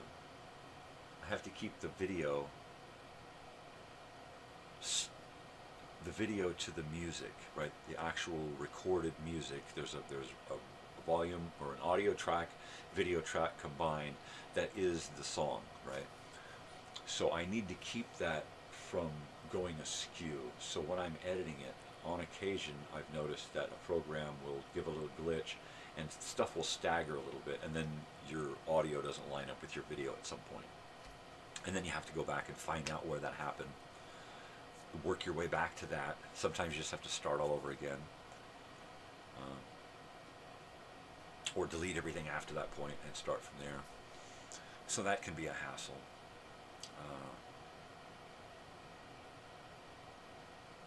I don't know that I want to storyboard it so much as I just want to kind of make it organic. There's that word. So once again, I'm just struggling to find the jumping off point.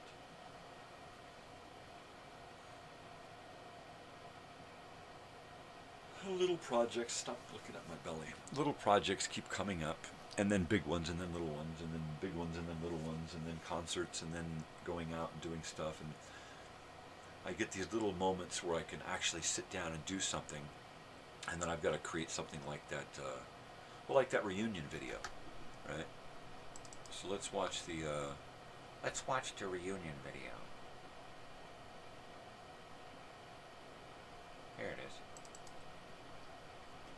All right. Here we go. Let me grab my earphones here. And here we go. Let's watch it.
Teary-eyed. I know that I've struck gold.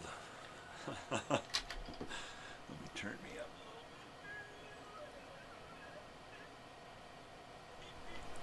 a little. All right. So anyway, there's that. That was a fun little video. It took me about 5 hours yesterday to do that. First, I sat and I created a bunch of graphic cards with all of that. The words. I created words. So I didn't write anything down. I didn't prepare anything. I just sat here and I thought, okay, what do I want to say? And I'd write a card. Okay, what else do I want to say that goes with that? And I just kept writing out these graphic cards, saving them, writing them up, saving them. At first I was going to do color, and then I decided, you know, I'm going to go black and white. So then I did everything in white. The stuff that I did in color, I just let it go so that it would give kind of a gray scale thing once I turned it to black and white, right? So everything worked out pretty good. And then I went through and found the song. The song was really important. The music had to really say hometown. And I think that banjo was really nailed it. So I found that on Thank You YouTube for the music. And then the end music, the end score was from Microsoft Clipchamp, so thank you there again for that. And then I found videos and other graphic elements on Clipchamp as well, and that was cool. And then I just kind of stacked it all up in my little queue, right? And then just kind of okay, how do I want this to look? And basically I created the video first. I laid down the music, I buffered the beginning with some dark and some numbers, and then I did the end with some dark, and I created the end, or maybe not, those two cards, I created those from scratch because I couldn't find one that I could repurpose, so I had to create my own. And then I started stacking in the different photographic and video elements, and remarkably enough, as usual, they fell right into time with the music. And then from there, I just decided, okay, how long do I want my graphics on the screen? Where do I want them? Can I fit them within the video and the photograph cards? Can I do that, right? It's like, okay, I can. So I stacked everything together in the queues. Sometimes it was stacked up, or in the program. It was just stacked everywhere. In fact, let me go ahead and let me see if I can open up this video editing program so I can give you a real quick glimpse of what it looks like all stacked into the video bay. And let me warm this up.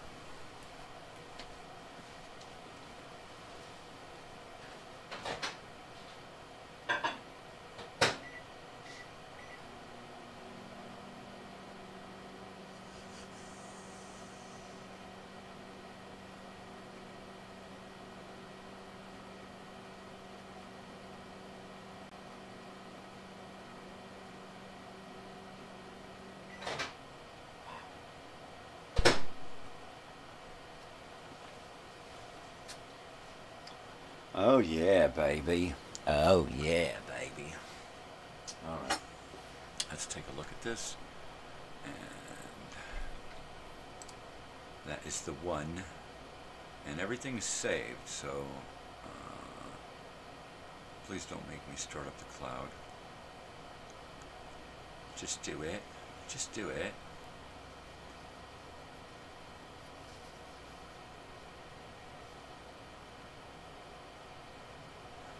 It's a good thing I saved this file and uploaded it to the cloud.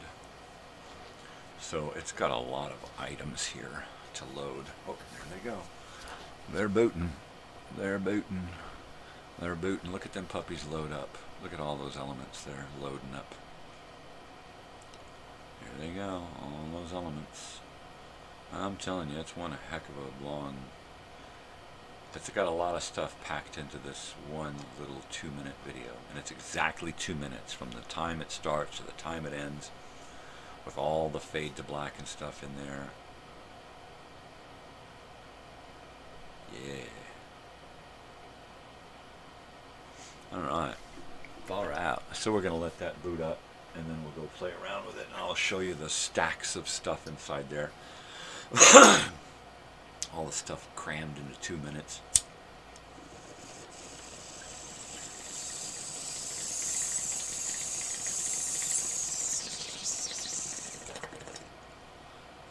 It actually, there was one part right in the middle where I accidentally cut. I clipped it, the whole thing right down the middle. And I didn't realize it until later, but so I didn't want to go work backwards, because it never works like that. So I didn't want to go back to a previous version. So I just let it go. As long as you don't add anything in there or disrupt that break, it's a smooth cut. So when I saved it out, there was no glitching. All right, so let's go back here, and I'll show you my. There we go. Let me do that, and that is a lot of stuff right there. Let me go ahead and close this thing. It's running slow, buddy. Mainly because I didn't create it on this computer over here. I created it on my newer, faster computer. I booted it up here to look at this morning. And you can see that this first area here has got all of these things stacked up so that it's got, 6, 7 items, 8 items here stacked up. 9, 2, 3, 8. It's got 8 items all stacked up there in order to create this shot here. Come on, you blurry bastard. There you go. So in order to create that shot here, I've got this film element, this background element. I've got all of these graphics dropped in, And then I've got things black and whited, so there's a lot going on. And then this whole area here, there's just a shitload of work. So I had to put all of this stuff together, all of these sequences here. I had to speed way up in order to fit them in the area and give them a good black and white feel with the whole fast stuff going on. So like those old people on the bike, you know, yeah. And there's a tiny little itty bitty little element in there. I mean, there's some tiny stuff in here.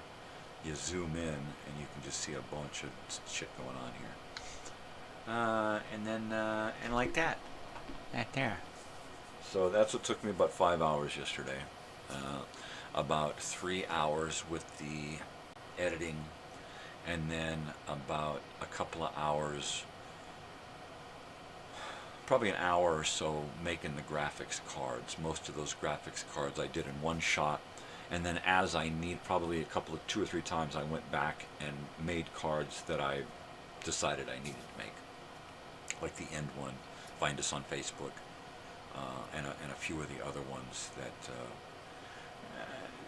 I decided to put in to help tell a better story, basically. So there's only 2 songs here, but like I said, one thing is just split right down the middle. It's kind of a bummer, but it's all right. It's okay. It's all right. It's okay. It's okay. Shh, it's okay. Yeah. So, but darn, am I real excited about this. My new camera angles and my new marquee, hoo-ya to-ya, right? It keeps fading, blurring in and out because it wants to focus in on stuff in the foreground and then focus in on me, and it keeps doing stuff and trying to catch me. And so the foreground there keeps suffering for it. It suffers for the art. Yeah, that is a genuine poker chip from Lake Elsinore Sahara Dunes Casino in the 1980s. That's a dollar chip right there. I kid you not. Zoom in, look at it, check it out. That's it. You could win one of those if you come to the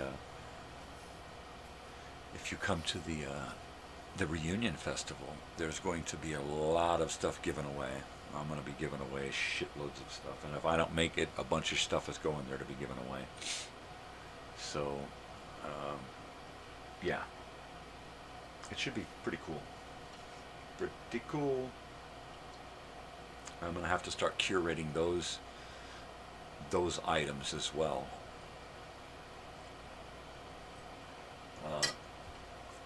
I'm going to be giving away a couple. I don't really need this. What I need is this. I'm going to be giving away a couple of home stereo units. All right, full-on home stereos. 8-track, cassette, turntable, AM/FM, speakers, fully functioning, and a little collection of 8-tracks and cassettes and LPs, 45s, 78s, that kind of stuff to go with it. So I'll make a couple of those things for the drawing. I'll put a couple of those packs together. You think I got enough records? This is nothing. Yeah, this wall here is all records down here. The first 2 shelves. So that's 8 more of these cubbies, right, over here. Plus a row down here, plus this row down along the bottom there. And then I've got a drawer filled with 45s, not to mention stacks of 45s everywhere. 78s in a garage, plus thousands of more LPs, plus thousands of VHS. So we're going to give away a VCR with videotapes. Also, if I can get up and working, I've got tube televisions that are going to be given away. These are things that I'm going to use to dress the stage for the reunion. And then, as you walk around the stage throughout the day, you can sign up on these things to enter the drawing, right? And then, before the event drawings, the names will be written down onto tickets. Well, the tickets will be given out as you sign up, and that'll be event staff right there. Who wants to be in charge of the drawing? Because you have to sign up for the drawing. You can only sign up for like 3 drawings. There'll be like 24 drawings on the stage. I've got a really nice Sony cassette AM/FM boombox that's practically brand new. That's going to be up on the block.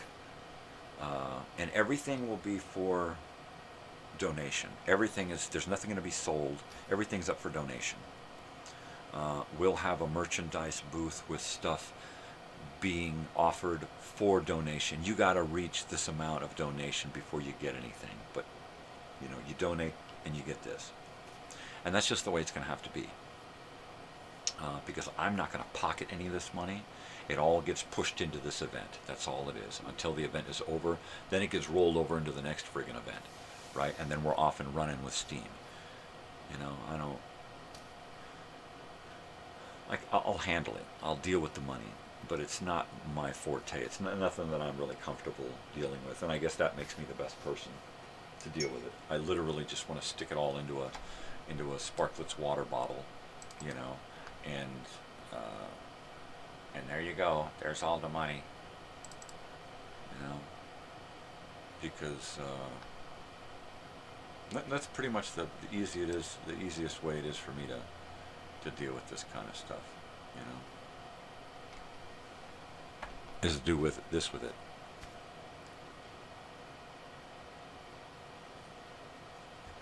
Yeah. So, totally. So this is how we're saving money for the event. Cash, check, or money order, right? And I'm going to set up a way for you to get the information that doesn't go against any of these social media rules, right? So if you want to donate for a shirt, you have to contact me directly. And then I will give you the information you need to get your donation to me and your shirt to you, right? Bada bing bang boom, that's it. Probably going to be cash, check, money order sent to my P.O. box. I think that's going to be the first way to do it until we get down to the wire, which means the last couple of months before the show. And then it's going to go mainstream, and it'll be a Venmo or PayPal thing, where this is the easiest, quickest way for you to get the money and to get your shirt, right? And it's all going to be on a donation basis. You have to donate a specific amount to get a shirt. Period. That's the only way it's going to work, right? So you have to look at it like you're not buying a shirt so much as you're making a donation to a very worthy event. And the upside is you get this cool shirt as a reward for your generosity. That's it. And you have to look at it that way because that's the way it is, right? And we're going to try to do it cash for as long as possible so that we don't have any issues later down the road with tax, right? Because I don't want to pay tax on a bunch of stuff that I'm never gonna, so there. eventually we'll get to like, all right, we only need this much more. How do we do that as quick as possible? It's going to be one of those PayPal Venmo things. I better go check to see if there's a dog that needs out. I'll be right back. Oh yeah, I guess so.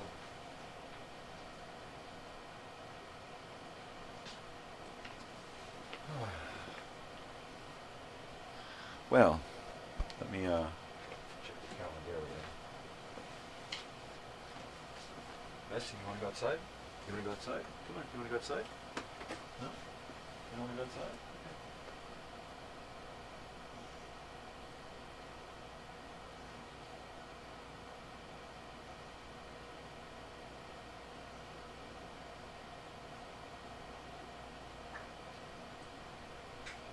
Okay.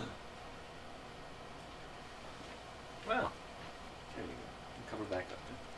Nothing on the calendar but a full moon tonight. Ah, did he have to say that? Hi, Sam. How's it going, bud? Hi, Sam. Totally. All right. So, anyways, like what I was saying, you know? Yeah.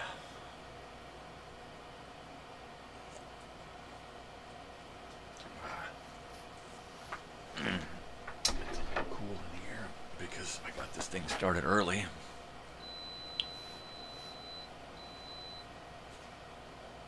There. Just turn it up a little bit. So anyway, it's like, you know, I was talking about like this reunion thing, you know, and raising money is the most important part. It's a year away, but I don't think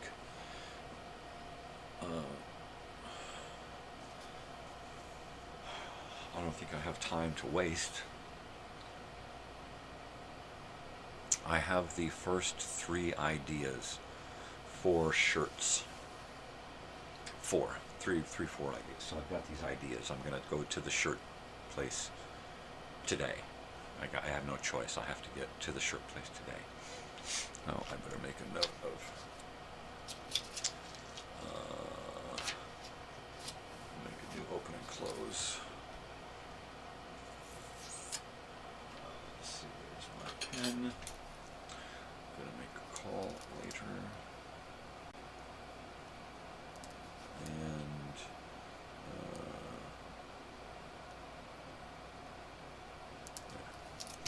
alright, notes made. Now, that is one sleeping dog there. Oh, she's gonna get tucked in now. Biggin. She's a biggin.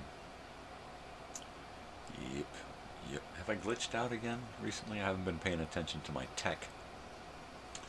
And every time I start dropping frames hard, for some reason it just reboots my program, and then I kind of glitch for a second live. But I don't know. I don't know, baby. I don't know, babies.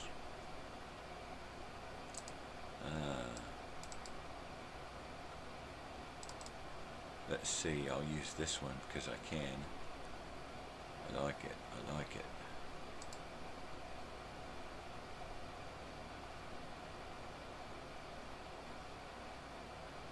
Yeah, I'll use that right now because it's pretty cool looking. It's Moan Day. Isn't that special? Isn't it? That's neat. Bauhaus. 93. It was 94. I think it's 93.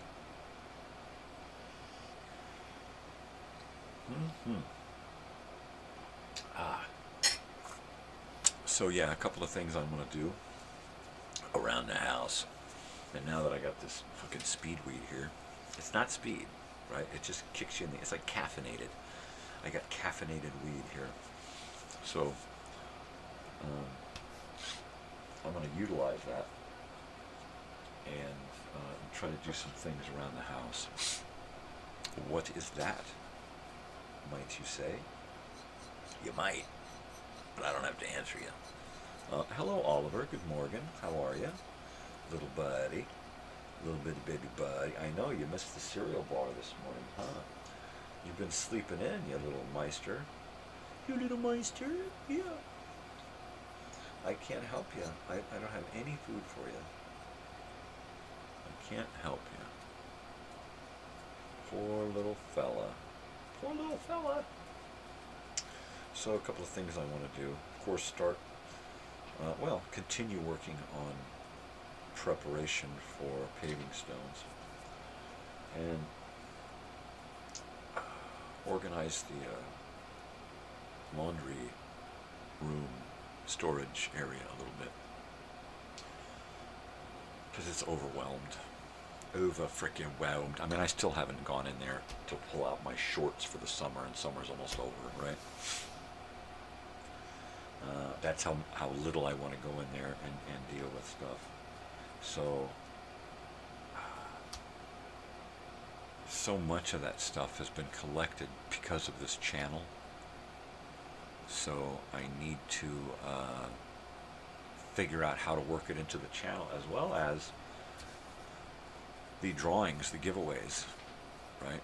Because that's integral to the whole entertainment part of the event, right? You get a merchandise table, you get a photo booth, you get a place where you can do yearbook stuff for the next year. We'll have a whole yearbook committee, right? We'll have a fun and games committee, and I will just kind of give people the ball and let them run with it, right? Right? And, man, it's just really cool. Do you like that? Do you like it? I like that graphic. Monday. Monday. It kind of sounds like that, though. Monday. Monday. Monday. Monday. Monday. Monday. Stop saying that. Leave him alone, Harry. At least he expresses himself. What, are you saying I don't? You're a stone, Harry. Marge, how could you? I'm gonna cry. Oh, Harry. Shut up, I was lying.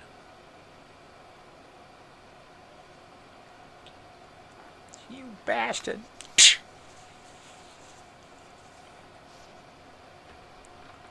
Why you gotta hit me, Marge? Why you gotta hit me back, Harry?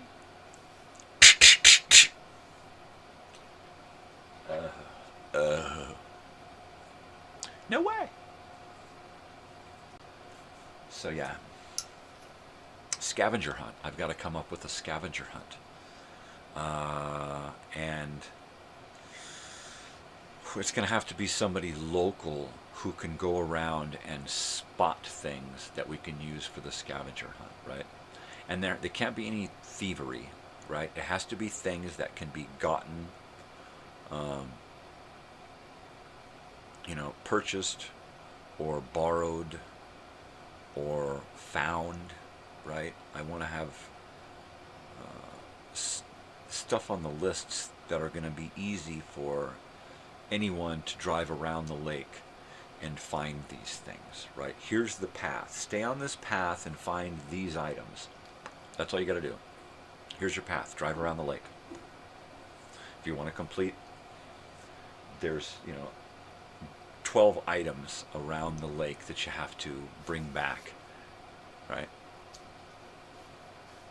And we'll have like phone check-ins where you can say, okay, here, I found this item, and you take a picture of it and you send in the photograph and you get marked off on your list, right? So there'll be things that once you acquire these things for your scavenger hunt, they remain yours as a souvenir. Other things, you will just be required to take a photo of this, take a photo of this, find this and take a photo of it, right? There you go. Doesn't that sound fun, right? You got 12 items on the list, and you got like 3 hours. And you got to drive around the lake because this is where it's at. Somewhere on this route, you're going to find this, and here is the map, and here are pings along the way that tell you you're in the right area. Within so many feet of where you're at right now, you're going to see, look, there it is. There's a pine cone. Hurry, take a picture of that pine cone, dude. Whatever, right? And have a scavenger hunt around the camp venue, right? For the kids. And then the kids can go out on the big one. Maybe the big one will maybe there'll be an adult version where you got to go into the wreck and buy a cocktail and take a picture of the bartender's tattoo, right? Hey, look, there's Fred. Get a picture of Fred's Woodstock tattoo.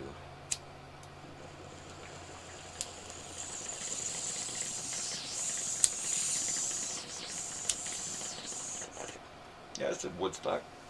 What about it?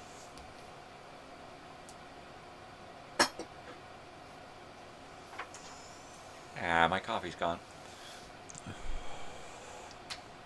So scavenger hunt. Doesn't that sound just like fun? Alright, I'm going to get some more coffee. Be right back.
There we go.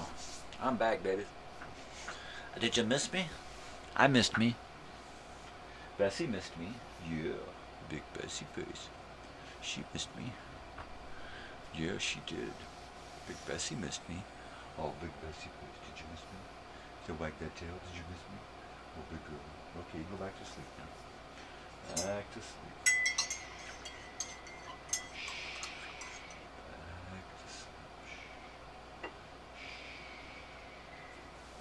Just like my wife, back to sleep. It's okay, go back to sleep. I have insomnia, remember? I never sleep. Oh yeah, that's right. No, really. I try. Sometimes I try, but most of the time I don't even go there. Why try to sleep when it's not going to work? Sometimes I'll go in, lay down in bed with the intention of going to sleep, and then it just becomes moot. It becomes bloody well moot. So I give up.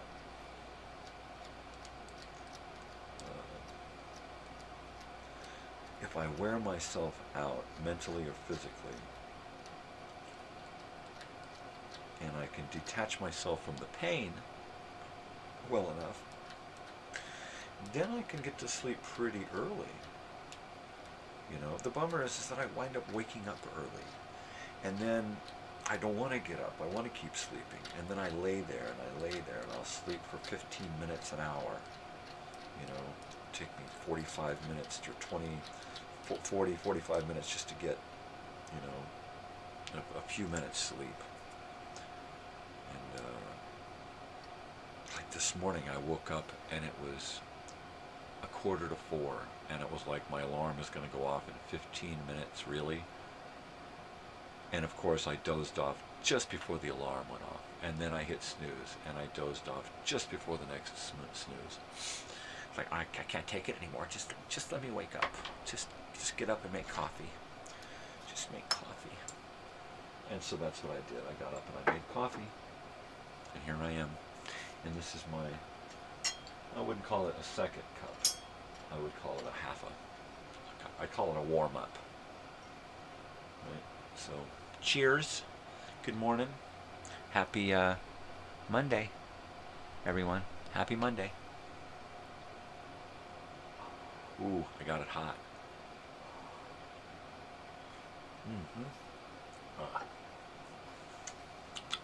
That's hot.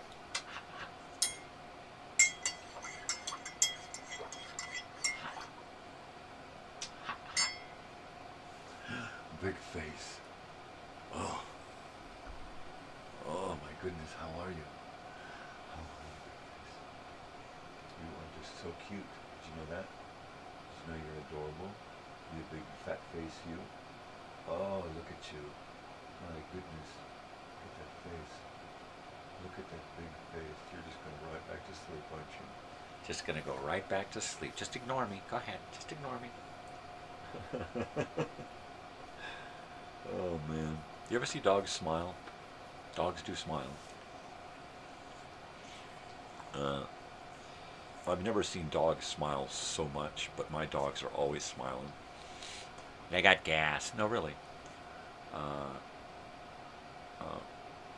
One time I got home after being gone for a couple of days, and I showed up with an old friend that the dogs remembered, and little Oliver, my little white biscuits and gravy dog, he had jumped right up on the bed and just sat there looking at him, and he got this big grin on his face, and he just smiled with this big, his eyes and his face, his whole face said he was smiling, even his body, and he just sat there and just smiled, and it was the most amazing thing. I've never seen a dog smile like that. I mean, his grin went up so much on the side, and he just sat there, and it just blew me away. And since then I've realized that my dog smiles so much, and each dog has its own way of smiling, and if you're able to recognize it, and a lot of times, because they don't have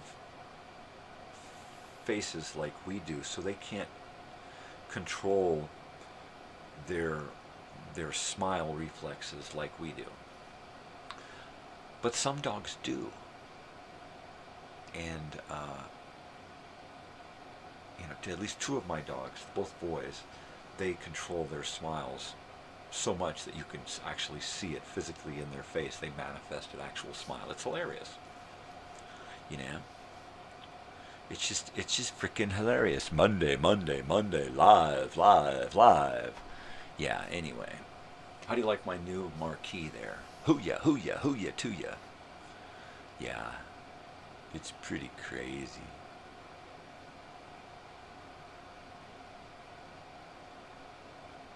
There's more, but if I cut it down anymore or open up anymore, I'm not as close as I am. I guess I could open it up just a hair more, right? I mean, you don't need to count every hair on my face, right? So let me do this.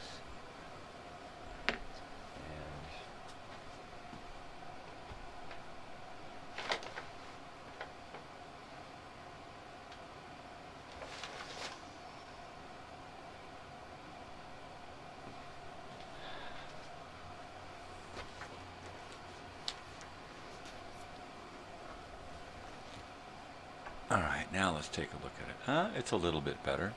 Of course, we got this big dark spot right here. That's just the back of my cabinet there. I mean, it's a must. Really, it's just got to be there. That's the monitor that I'm looking at here.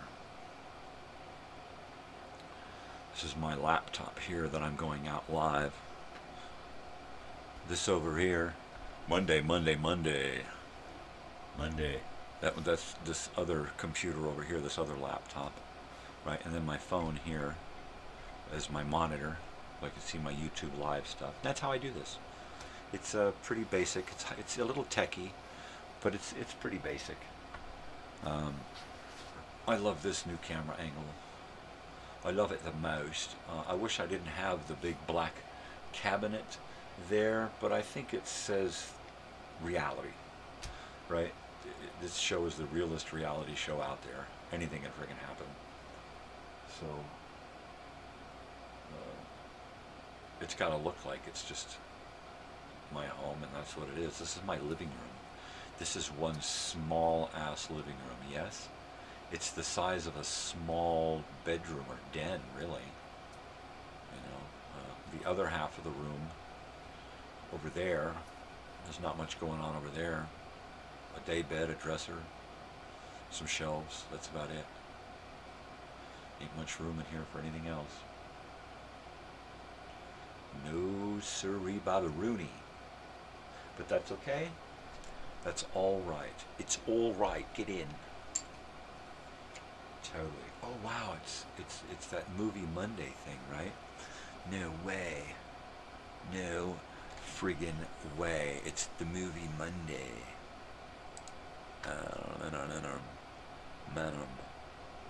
Manum. Let's do that. And I'm gonna do that. And I'm gonna do this. And I'm gonna do that. I'm gonna click on this, click on that, and go clickety click, click, click, click. And do that. And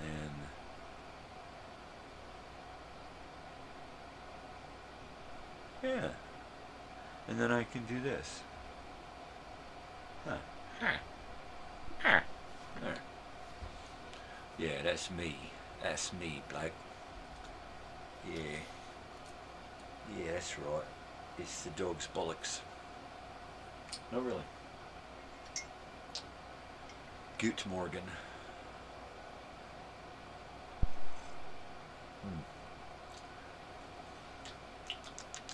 That's good stuff. That's good stuff.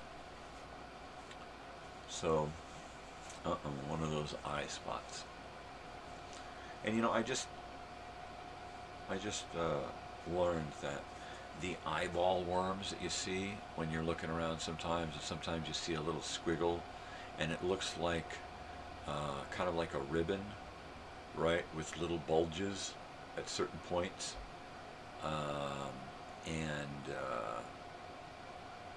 in fact, it kind of looks like one of those, if you watch one of those virus movies, like, oh, this virus is the end of the world virus, and they show a close-up of the virus. It looks like an eye worm, right? And those eye worms are just protein, that excess protein that's built up in your, it's not even up front, it's in the back, right? It's built up in your optic nerve. Isn't that crazy? If anybody wants to talk about it, has any information. I don't have any movies on it. No, really. That's good stuff right there. That's good eyeball worms. Anybody want to talk eyeball worms? I'm the guy to talk to, because I love talking about weird shit. Weird stuff. There's got to be a lot of weird stuff around old hometown Elsinore.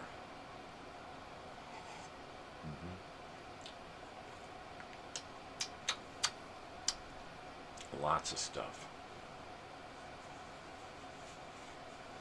Because it's an old place. A lot of shit went down. I mean, they've, of course, they've gotten rid of a lot of stuff that used to be there in Elsinore. They've homogenized it and gentrified it, and just plain lost interest in a lot of history. You know, that's what happened to the country club that used to be there, a big country club, casino type place, right there on the water, right where the Paradise Pier used to be. And both these things were like landmarks, historic landmarks. And the country club was there into the 2000s until it just burned down, because homeless people, I don't want to say homeless people, transients, kids, vagrants, vandals. Something happened and it burned down, right? And that's unfortunate. A few historic places like that have just the pier, the foundation for the pier on the side of the road is still there. Why not invest some money and rebuild it? And then invest some money and rebuild that freaking country club. Turn it into a freaking museum. I mean, come on. There's a lot of history that deserves to be remembered. To steal a phrase from the history guy. You know? But it's true. It's every single town has a story that needs to be remembered. Needs to be told, needs to be remembered.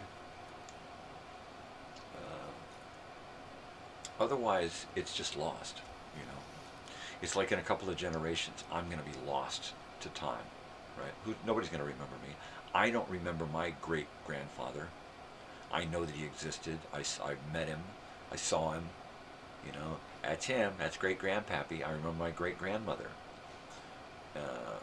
From both sides of the family. Or from both sides of my father's family. I met these people. I don't remember them. Did they... before, I don't know anybody before them. I don't know any of the history before them.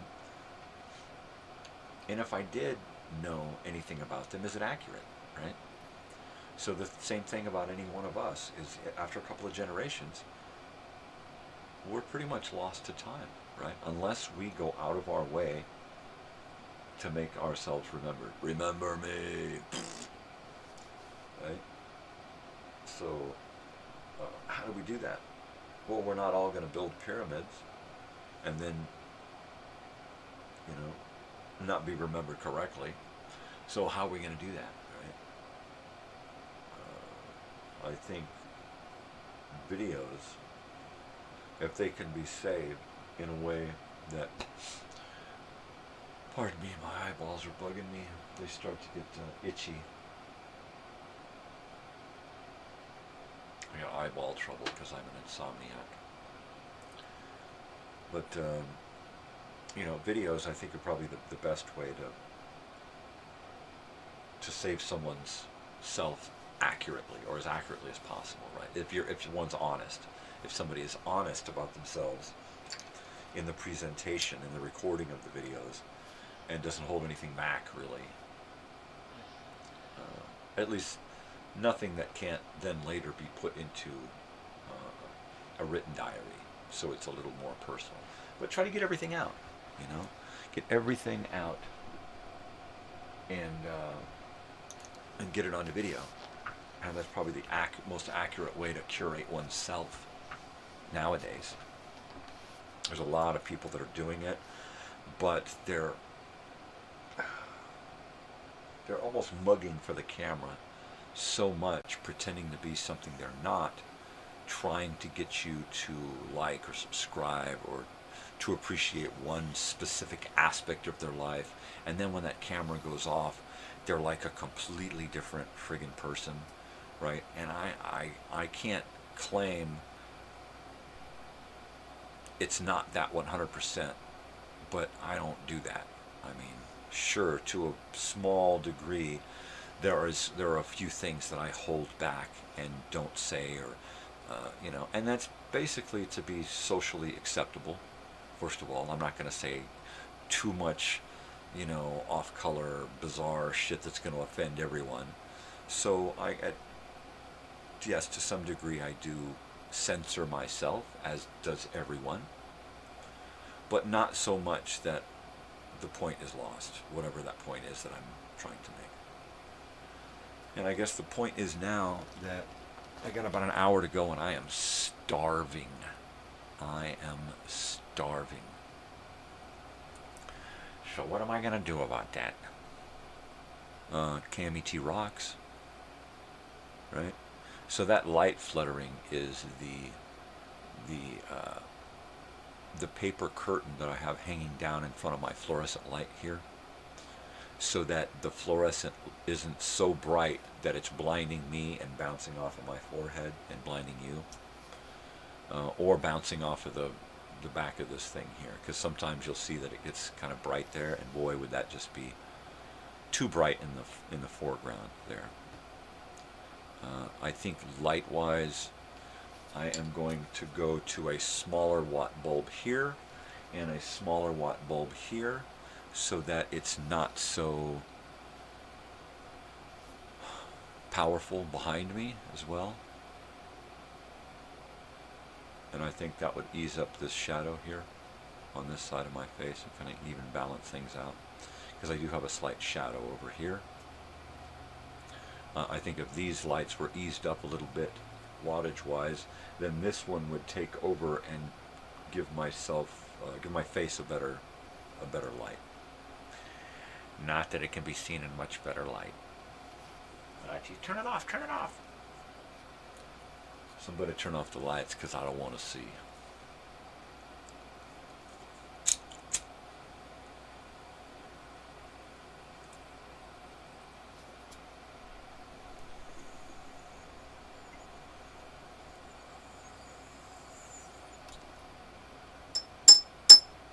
So anyways,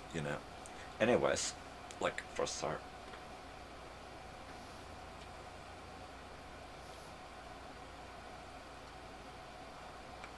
I've got to put together a show for tonight. I haven't had a chance to get any new music, but there's still a bunch that I haven't used yet, so I'm just about 300 songs.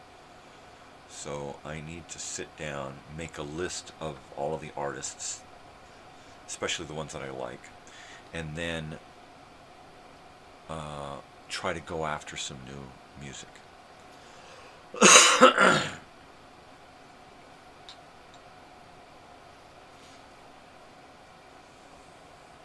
really need to dig into it and get some new artists, as well as some new stuff from my favorite artists, because I got some favorites, and it's pretty cool to have some favorite music from the 1920s and 30s. My father was really into that kind of stuff, which of course brought me into it. But he liked swing and big band, mainly big band. He was really into Bing Crosby and Al Jolson,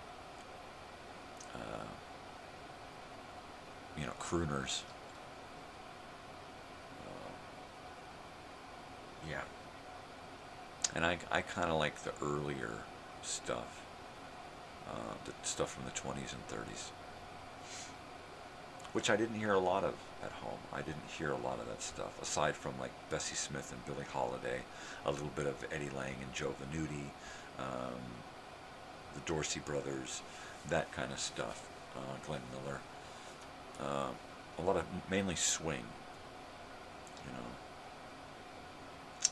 but stuff from the 20s that kind of hung into the 30s is kind of where I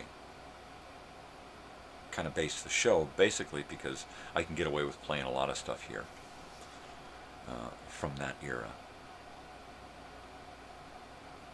So it's touted as a 20s, 30s jazz show.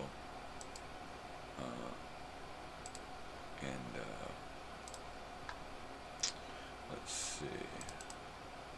I like the graphic for this, although I think I'm going to change it. I'm not sure how I want to change this graphic. I know that I want it to feel more alive, right? Let me go up here. So these elements here, I think I'm going to try to take these elements and liven them up. If I can make this lady spin around back and forth, if I can make these people spin around back and forth, if I can take this and make some little smoke things come out of here, and then maybe have it tilt, and then maybe a little poof of smoke or something. This here, I think if this were to tilt back and forth, and then on occasion a little something looked on the side here like it was spilling out, right? And then these guys here, if I take these notes and move these notes as they're flowing up, I think that would, and then maybe take the individual elements, I don't know, that's, you know, maybe take this guy and bend him here, bend him at the waist, and have him do that, and then bend this guy at the waist. I'd have to bend his knees too. Well, I don't know. If I give these guys a little wiggle, move the music a little bit.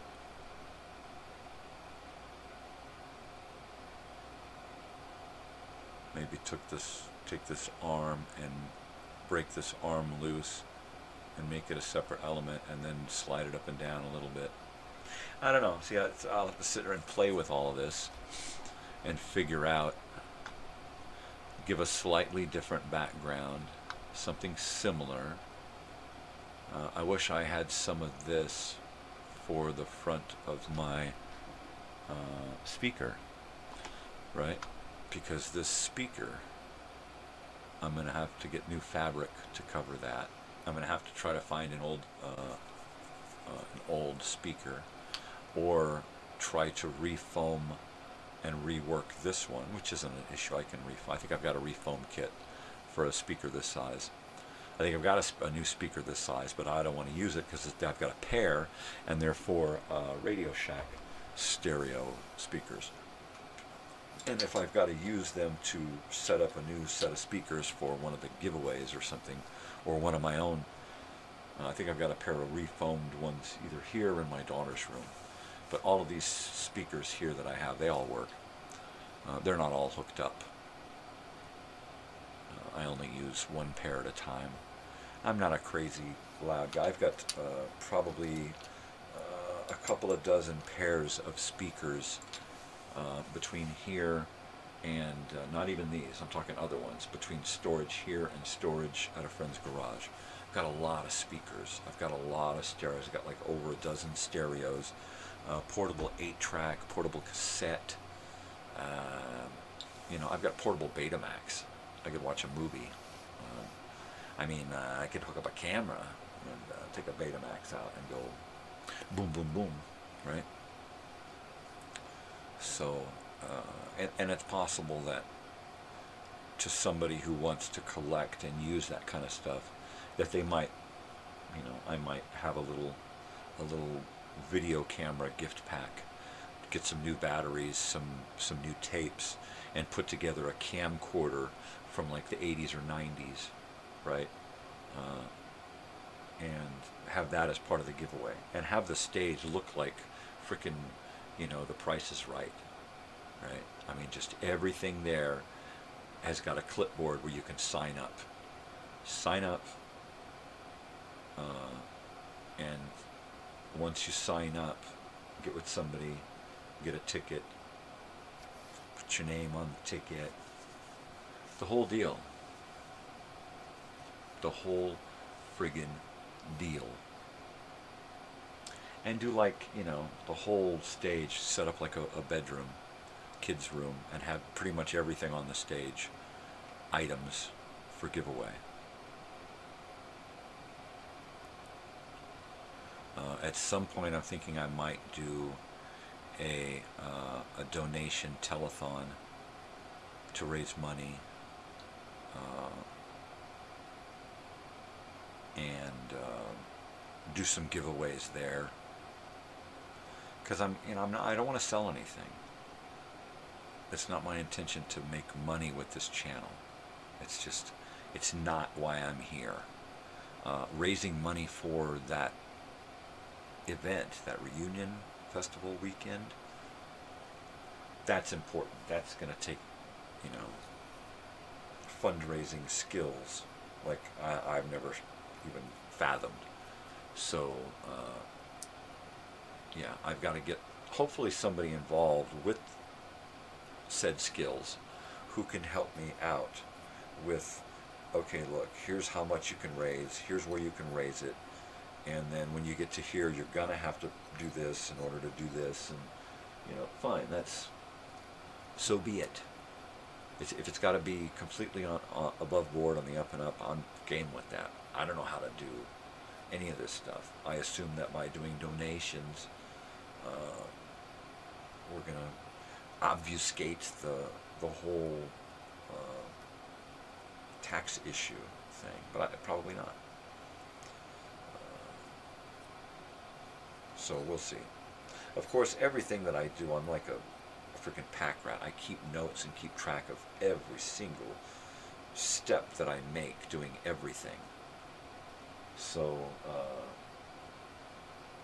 yeah, records are going to be easy to figure out when it comes down to, you know, any said taxes that have to be paid. Because it is a social event by donation, right? It's a group community thing. So, yeah, any money raised is just going to go towards this thing, and then the next one if that's the case.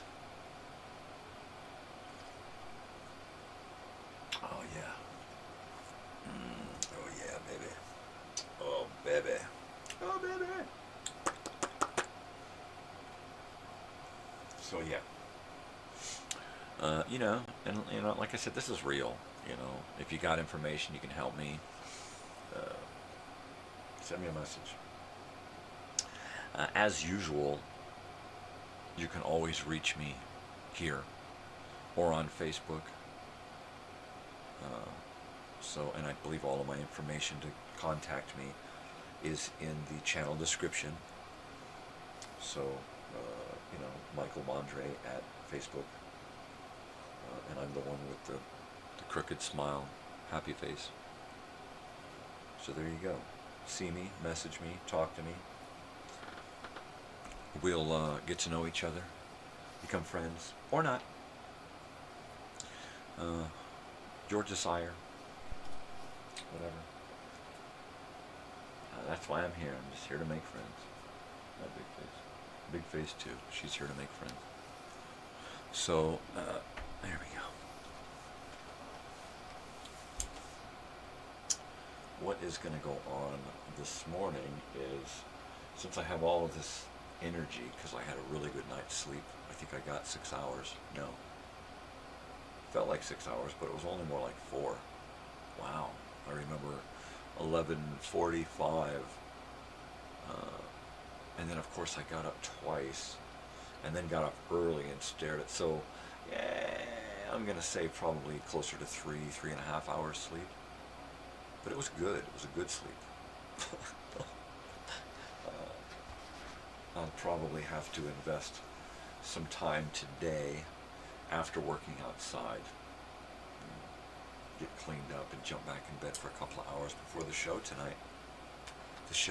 So I have to put together a show for tonight. So let me grab my show sheet. And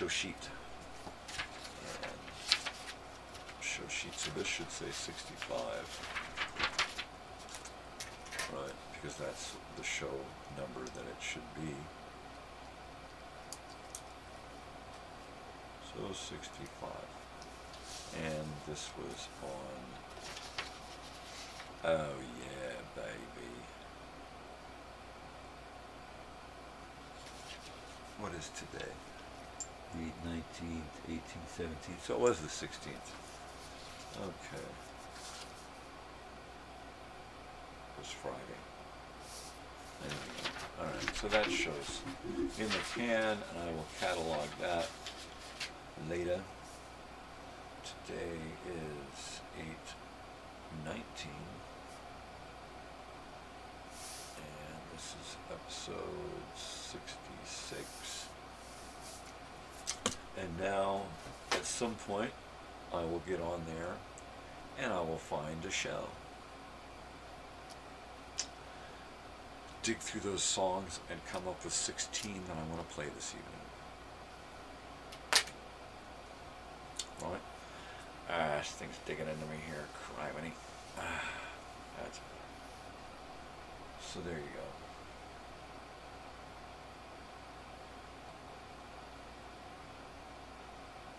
go. And then, yeah, I think it's breakfast and get dressed and go outside while I have the energy and while it's still decently cool outside.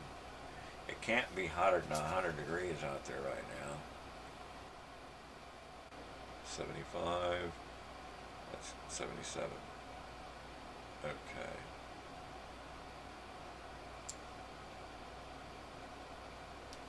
So there we go.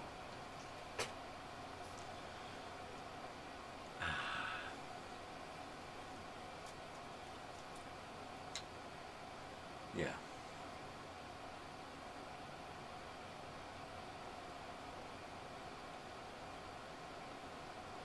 Just listening to my body being uncooperative. So as soon as I start talking about work, my body says, hey, you don't want to do that. You want to feel like crap. So let's feel like crap before you even decide to start working on something. Well, I've already decided, damn it, so shut up, body, I'm doing it. Even if it's under protest by you, I'm doing it. Whatever it is. And I think it's going to be laying out some 2x4.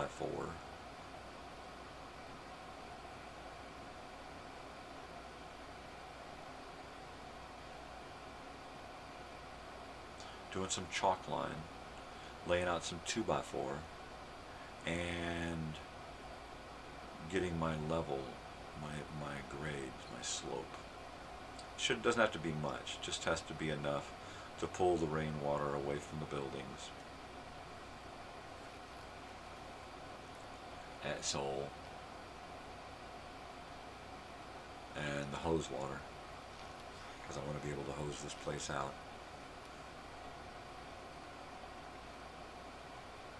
So just a slight grade to it.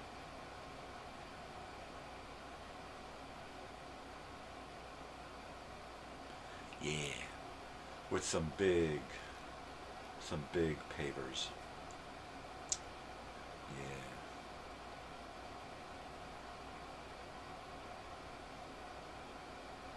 That'll be cool. Something with a nice color to it. It would be nice to just find one color. I want to do a mixed pattern. That just seems like too much hassle. Let me get one that may have slight variations in the shade, but it's just the same block. Something strong. Something durable.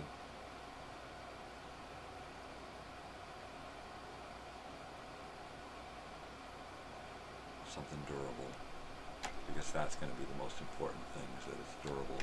Something that, is not easily stained, I guess, because I got dogs. There's going to be a barbecue out there, a little outdoor kitchen area, so it's got to be easily cleaned.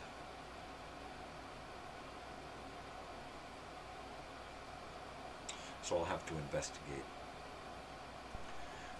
the choices that I have, look at them, and imagine having to clean them, I guess.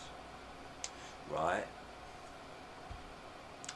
At this point, I just can't imagine not eating. I'm starving. My goodness. What about you, Big Face? You hungry? You want something to eat? She's in dreamland. She is just in dreamland. Boy, I gotta get some food in me, or I'm gonna be in dreamland. But anyway.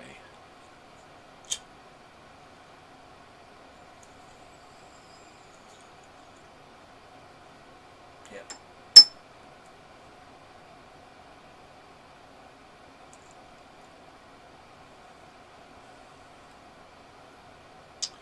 The reunion.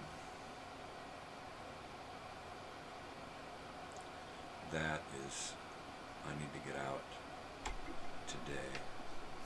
So I need to do that. I guess I should wait until it's about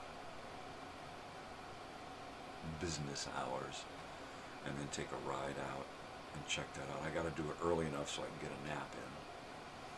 I got to get at least 2 hours lay down time. Even if I don't sleep, still got to get some lay down time before the show. It just seems to perk me up, give me the energy to get through it and remain happy. Because I love to do the nighttime shows even more than I love to do this, right? Because it's just playing music and being funny.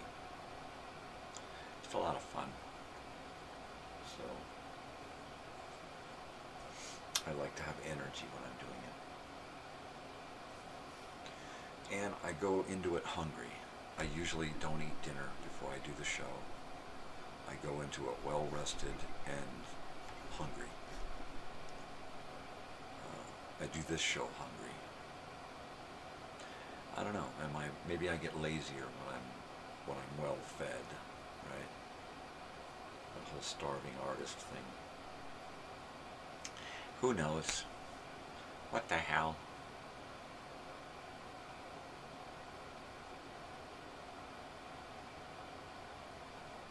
Yeah. I like the new set.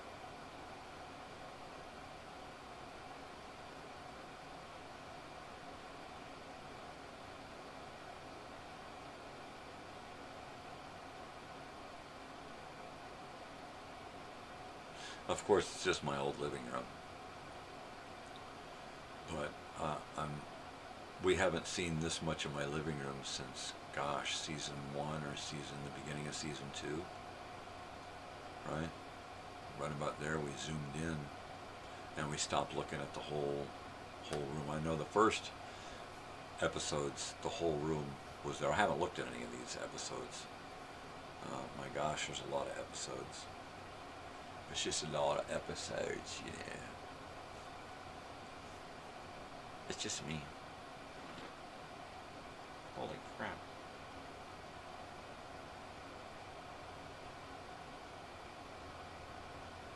Noises.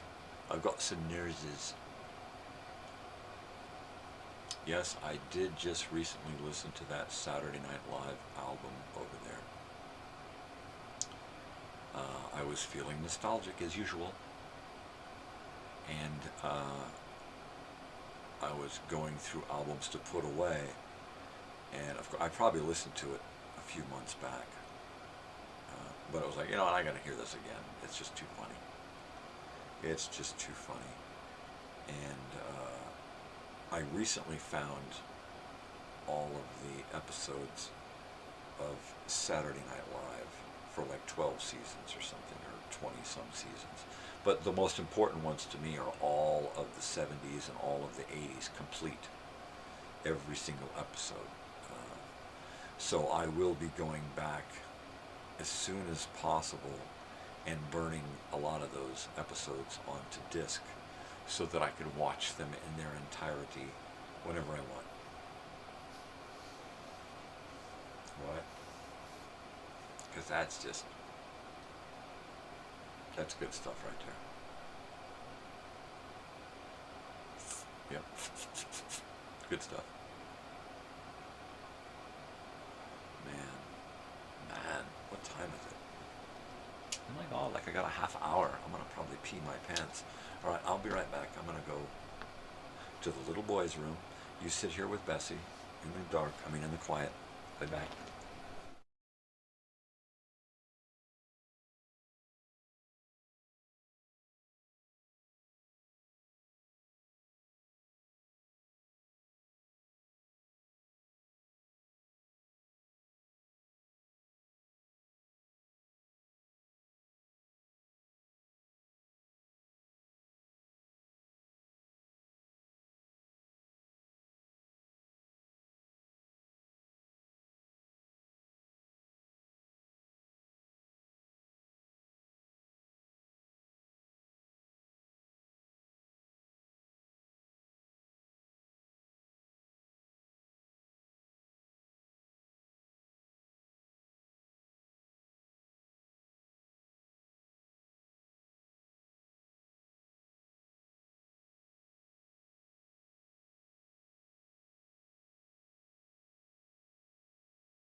Okay, I'm back. Was Bessie entertaining?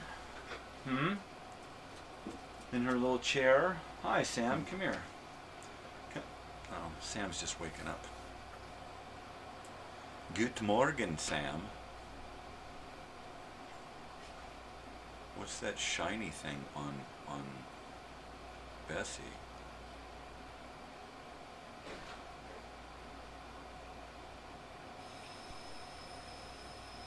What is it? Oh, I see. This is shadow of a shadow under the shadow. Hi, Sam. Come here. Come here. Come say good morning. Come here. Come on. You goofball. Come here. You gonna come say good morning? I know, Sam. The house is waking up. Come on. Good morning, Sam. How are you?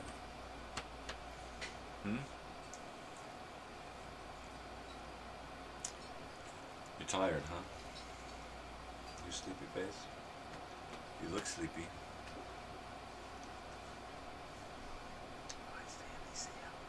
Sammy the Sammy Sam Sam. Psst, psst. Hey, Sam.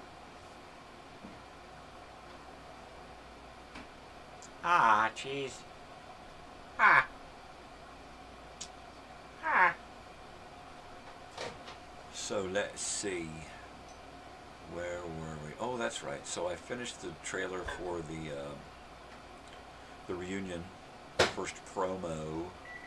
It's not a trailer, it's an actual promo. The first one was a trailer, it was just a teaser.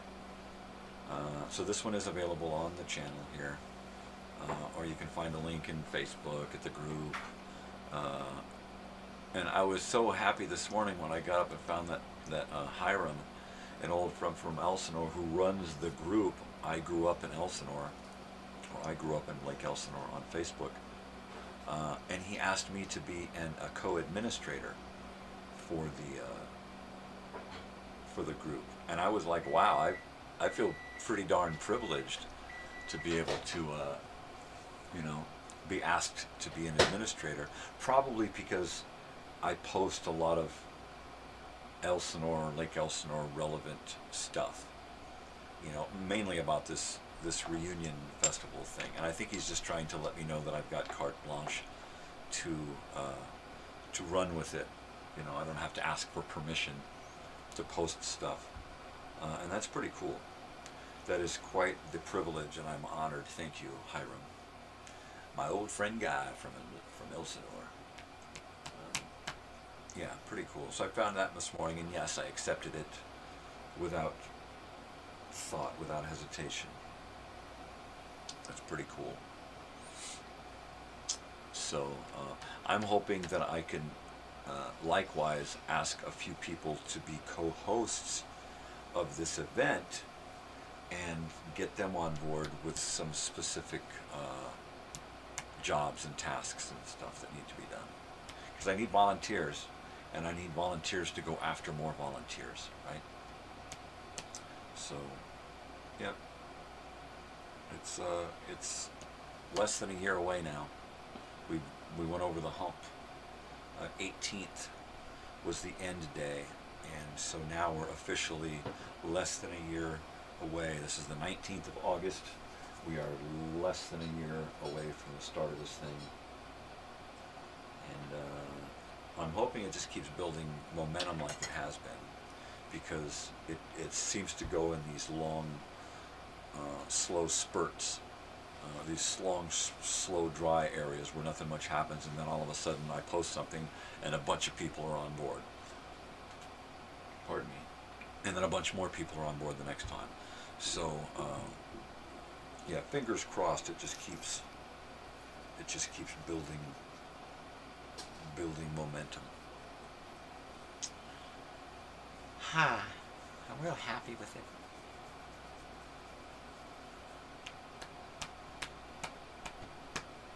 So details, I need to make a list of details and then present those details. Look, this is all the stuff that we're going to need. Who wants to try to find these things? It's like a scavenger hunt. We need to gather up all of these resources, valuable resources, Why do we need to protect our valuable racehorses? Oh, really?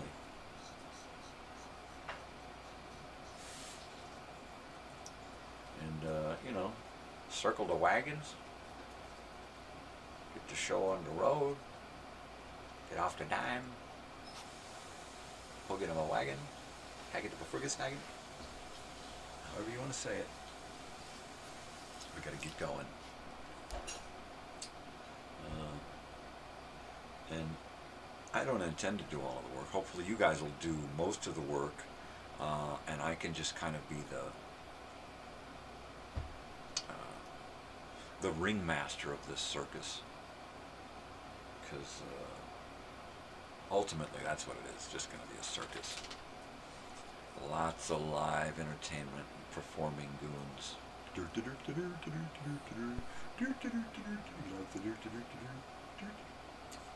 Hi, Sam. He's with me this morning because he likes my Snoopy shirt. Right? You like my Snoopy shirt? Yeah. He likes my Snoopy shirt. Snoopy Boopy. Well. So once again, you can always ask me about anything in the room now that you can see it.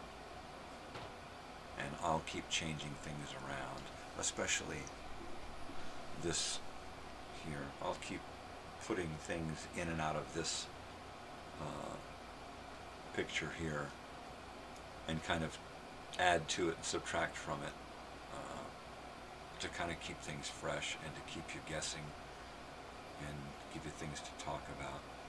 A lot of this stuff is just going to stay here, but there will be specific elements that I can change out. And you have to notice the difference, right? Notice the difference. Am I gone? Am I gone? So let's see what you guys pick up on. How many different elements are in this freaking one shot here, right? That's a lot of stuff there.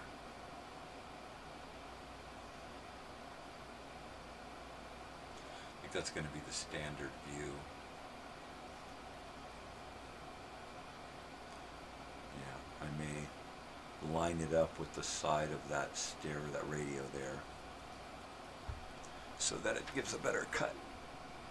Cut. Cut. Hi, Oliver.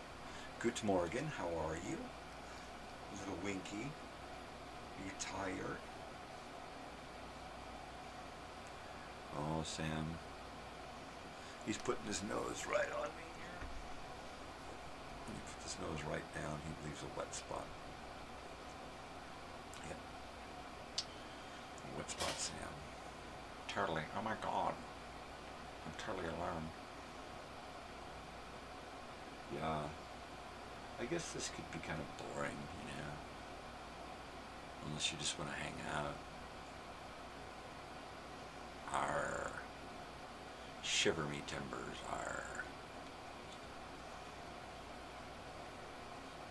I'll have to find something I can play on the reel-to-reel that we can listen to, right?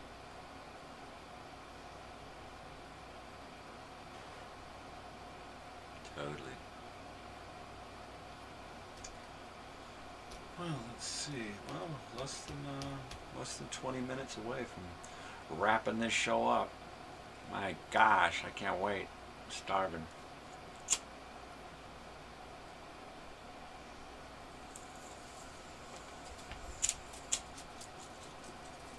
You know, if y'all didn't insist on coming and hanging out this early, I could, geez, I could get started eating something and doing something, but man, it's like every morning, 5 o'clock, knock, knock, there you are. You got nothing better to do, people? Yeah, right, man. All right, a little more coffee. More coffee. A couple more hits. A couple bits of conversation here. nets. Well, ain't that great? Let's see, I'll turn this temperature back down. Just cooling this place off in here.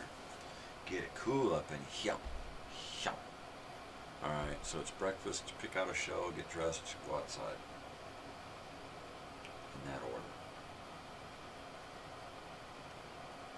Yeah, breakfast first. Oh, what am I gonna eat? Geez there, I gotta figure out the food thing again. I gotta get a webcam that focuses right on that picture board, that cork board there. I built that cork board specifically for those photos. Ordered the cork squares. Actually, I think this one is sheets. Yeah, this one I ordered 2 sheets of cork to make that. 2 rolls. And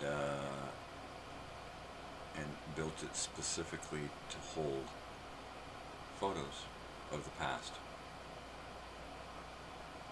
I have a big one in my room that's 4 by 6, right? 4 feet high, 6 feet wide, on my wall, framed, that I can just cover with whatever, right? And then of course this corner over here has got all of these photographs, my photograph collection. Well, just a couple, really. I'd need a huge gallery or museum to put up all of my important photographs, pictures, things, collection of visual stimuli. Right? Fucking A, baby. Fuck it. I just fucking was. I was fucking. Huh? What the hell is he talking about? Leave him alone, Harry. It's performance art. You're so uncultured. Shut up.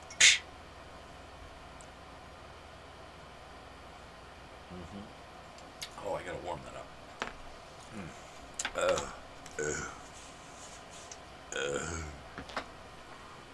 Warm it up.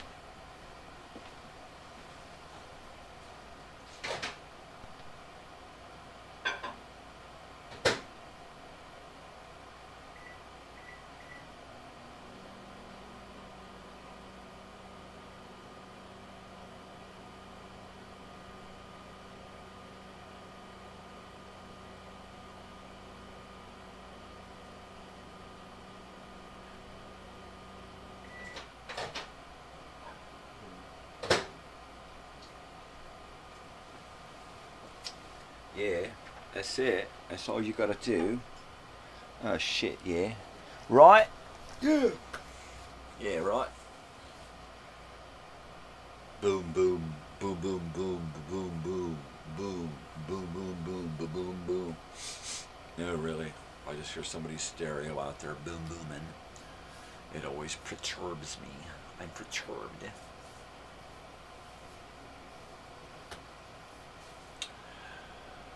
Oh, yeah. What is this? Episode fucking what, 80? Jeez Louise.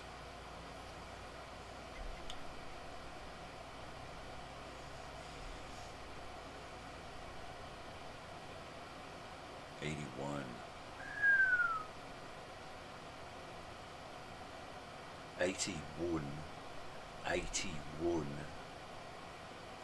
Well, can anyone tell me out there, anybody in the listening audience, tell me what the significance of tomorrow is? Anyone? No? Well, there you go. 81. 81. Let me do this. Go ahead and try to keep track of these episodes here. 81.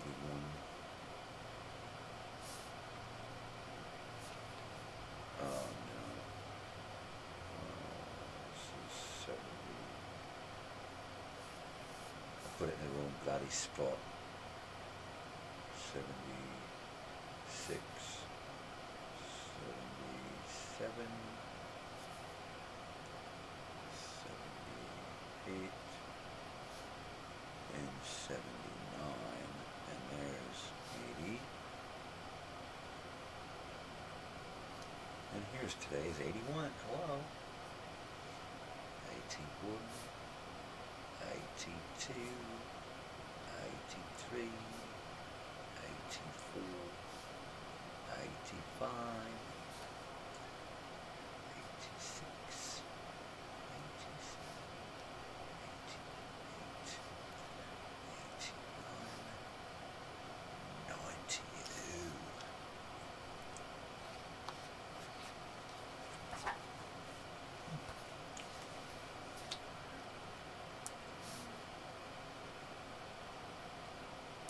92, 93, 94,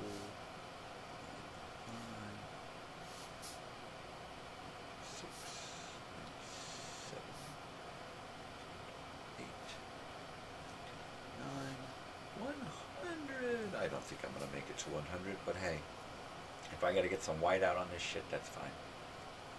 You never know what's going to happen.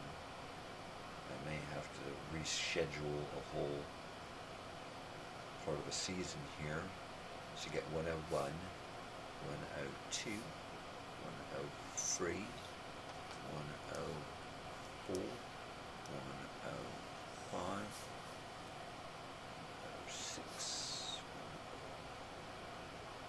107, 108, 109. Isn't it fun to listen to me counting? And 110. And then here we'll just do 111, 111, because I like to do the 111 thing, right? Isn't that fun?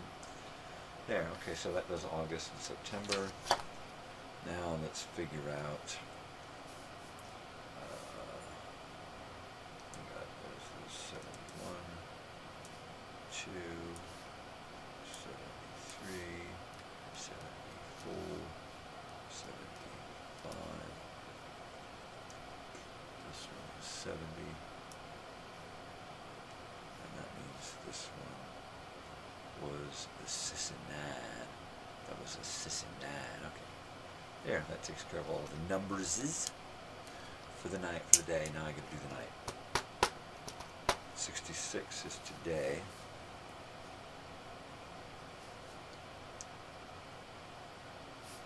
67, 68, 69, 70, 71, 72, 73, 74, 75, go to September, 76, 70. Look at that, I skipped to 77. I mean 76, 78. Isn't that fucked up? How my brain works? And then 79, and then 79, shut up. 80, 81, 82, 87, shut up. 84, 85. Quit trying to confuse me. 87, 88, 89, 90. Ooh, we're getting to the end. Here we go. 91, 92, 93, 94, 95. What is wrong with this guy? He can count. Big fucking deal. And this one here is 96. All right. That takes care of the daytime and nighttime show episode numbers for this month and next month. And let's backtrack a little bit. 65 here and 60 here. So let's go 64, 63, 62, 61, 59, 58, 59, 60, 57, 56, and that would make this 55 and 54. Alright, that takes care of all the numbering. So my numbers are straight. Yeah. Now I'm going to mark them off.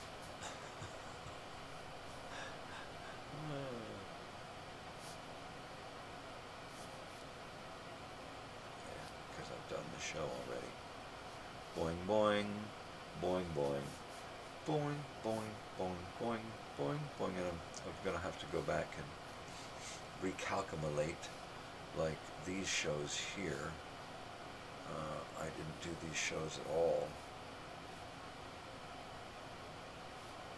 today. Look, I'm killing time here. Show's almost over. I can go eat. Isn't that great? So let's see. I will do circles around these shows and a red X because I didn't do these shows. They were canceled shows.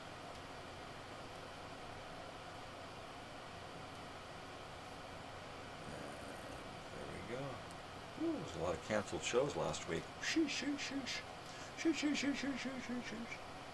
Alright, that's alright. What are you going to do? We had a concert. It was in Las Vegas. What are you going to do about it? Nothing, that's what. Alright. That should wrap that up for the morn. All of my log work there.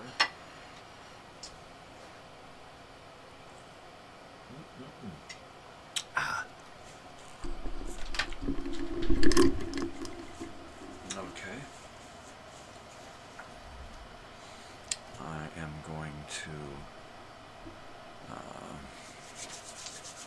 get ready to wrap this show up for today. Gonna wrap it up. Gonna wrap it up. Yeah, gonna wrap it up. Like a Christmas present. Gonna put a bow on this one. Yeah, that's far out, man. Okay, so if there's anyone there, it's been fun. It's been real, but it ain't been real fun. Right? Oh my god, did he really say that? He's such a corny fucking bastard. Arr. Arr. I give you a pink card. You're out. Uh-oh, Oliver came in for a pink card. You giving out pink cards, man? Hook me up.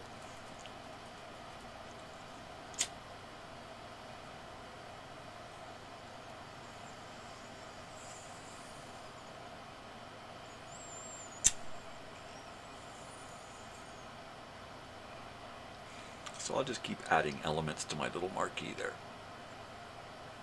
See if y'all pick up on it. On what's going on there, you know. Okay, so tune in this evening for nighttime nonsense and nostalgia. Alright. Because if you don't, nobody will. Alright. So do that. 5 p.m. Pacific Standard Time, Monday through Friday. Nighttime nonsense and nostalgia. I'm here. Show up at least 10 minutes early so that you can listen to some music and watch some commercials, some old-time commercials that you're going to love, right? So be sure to, you know, come by and check it out, man, because it's so cool. It's so totally cool. All right, so let's get down to business here. I am going to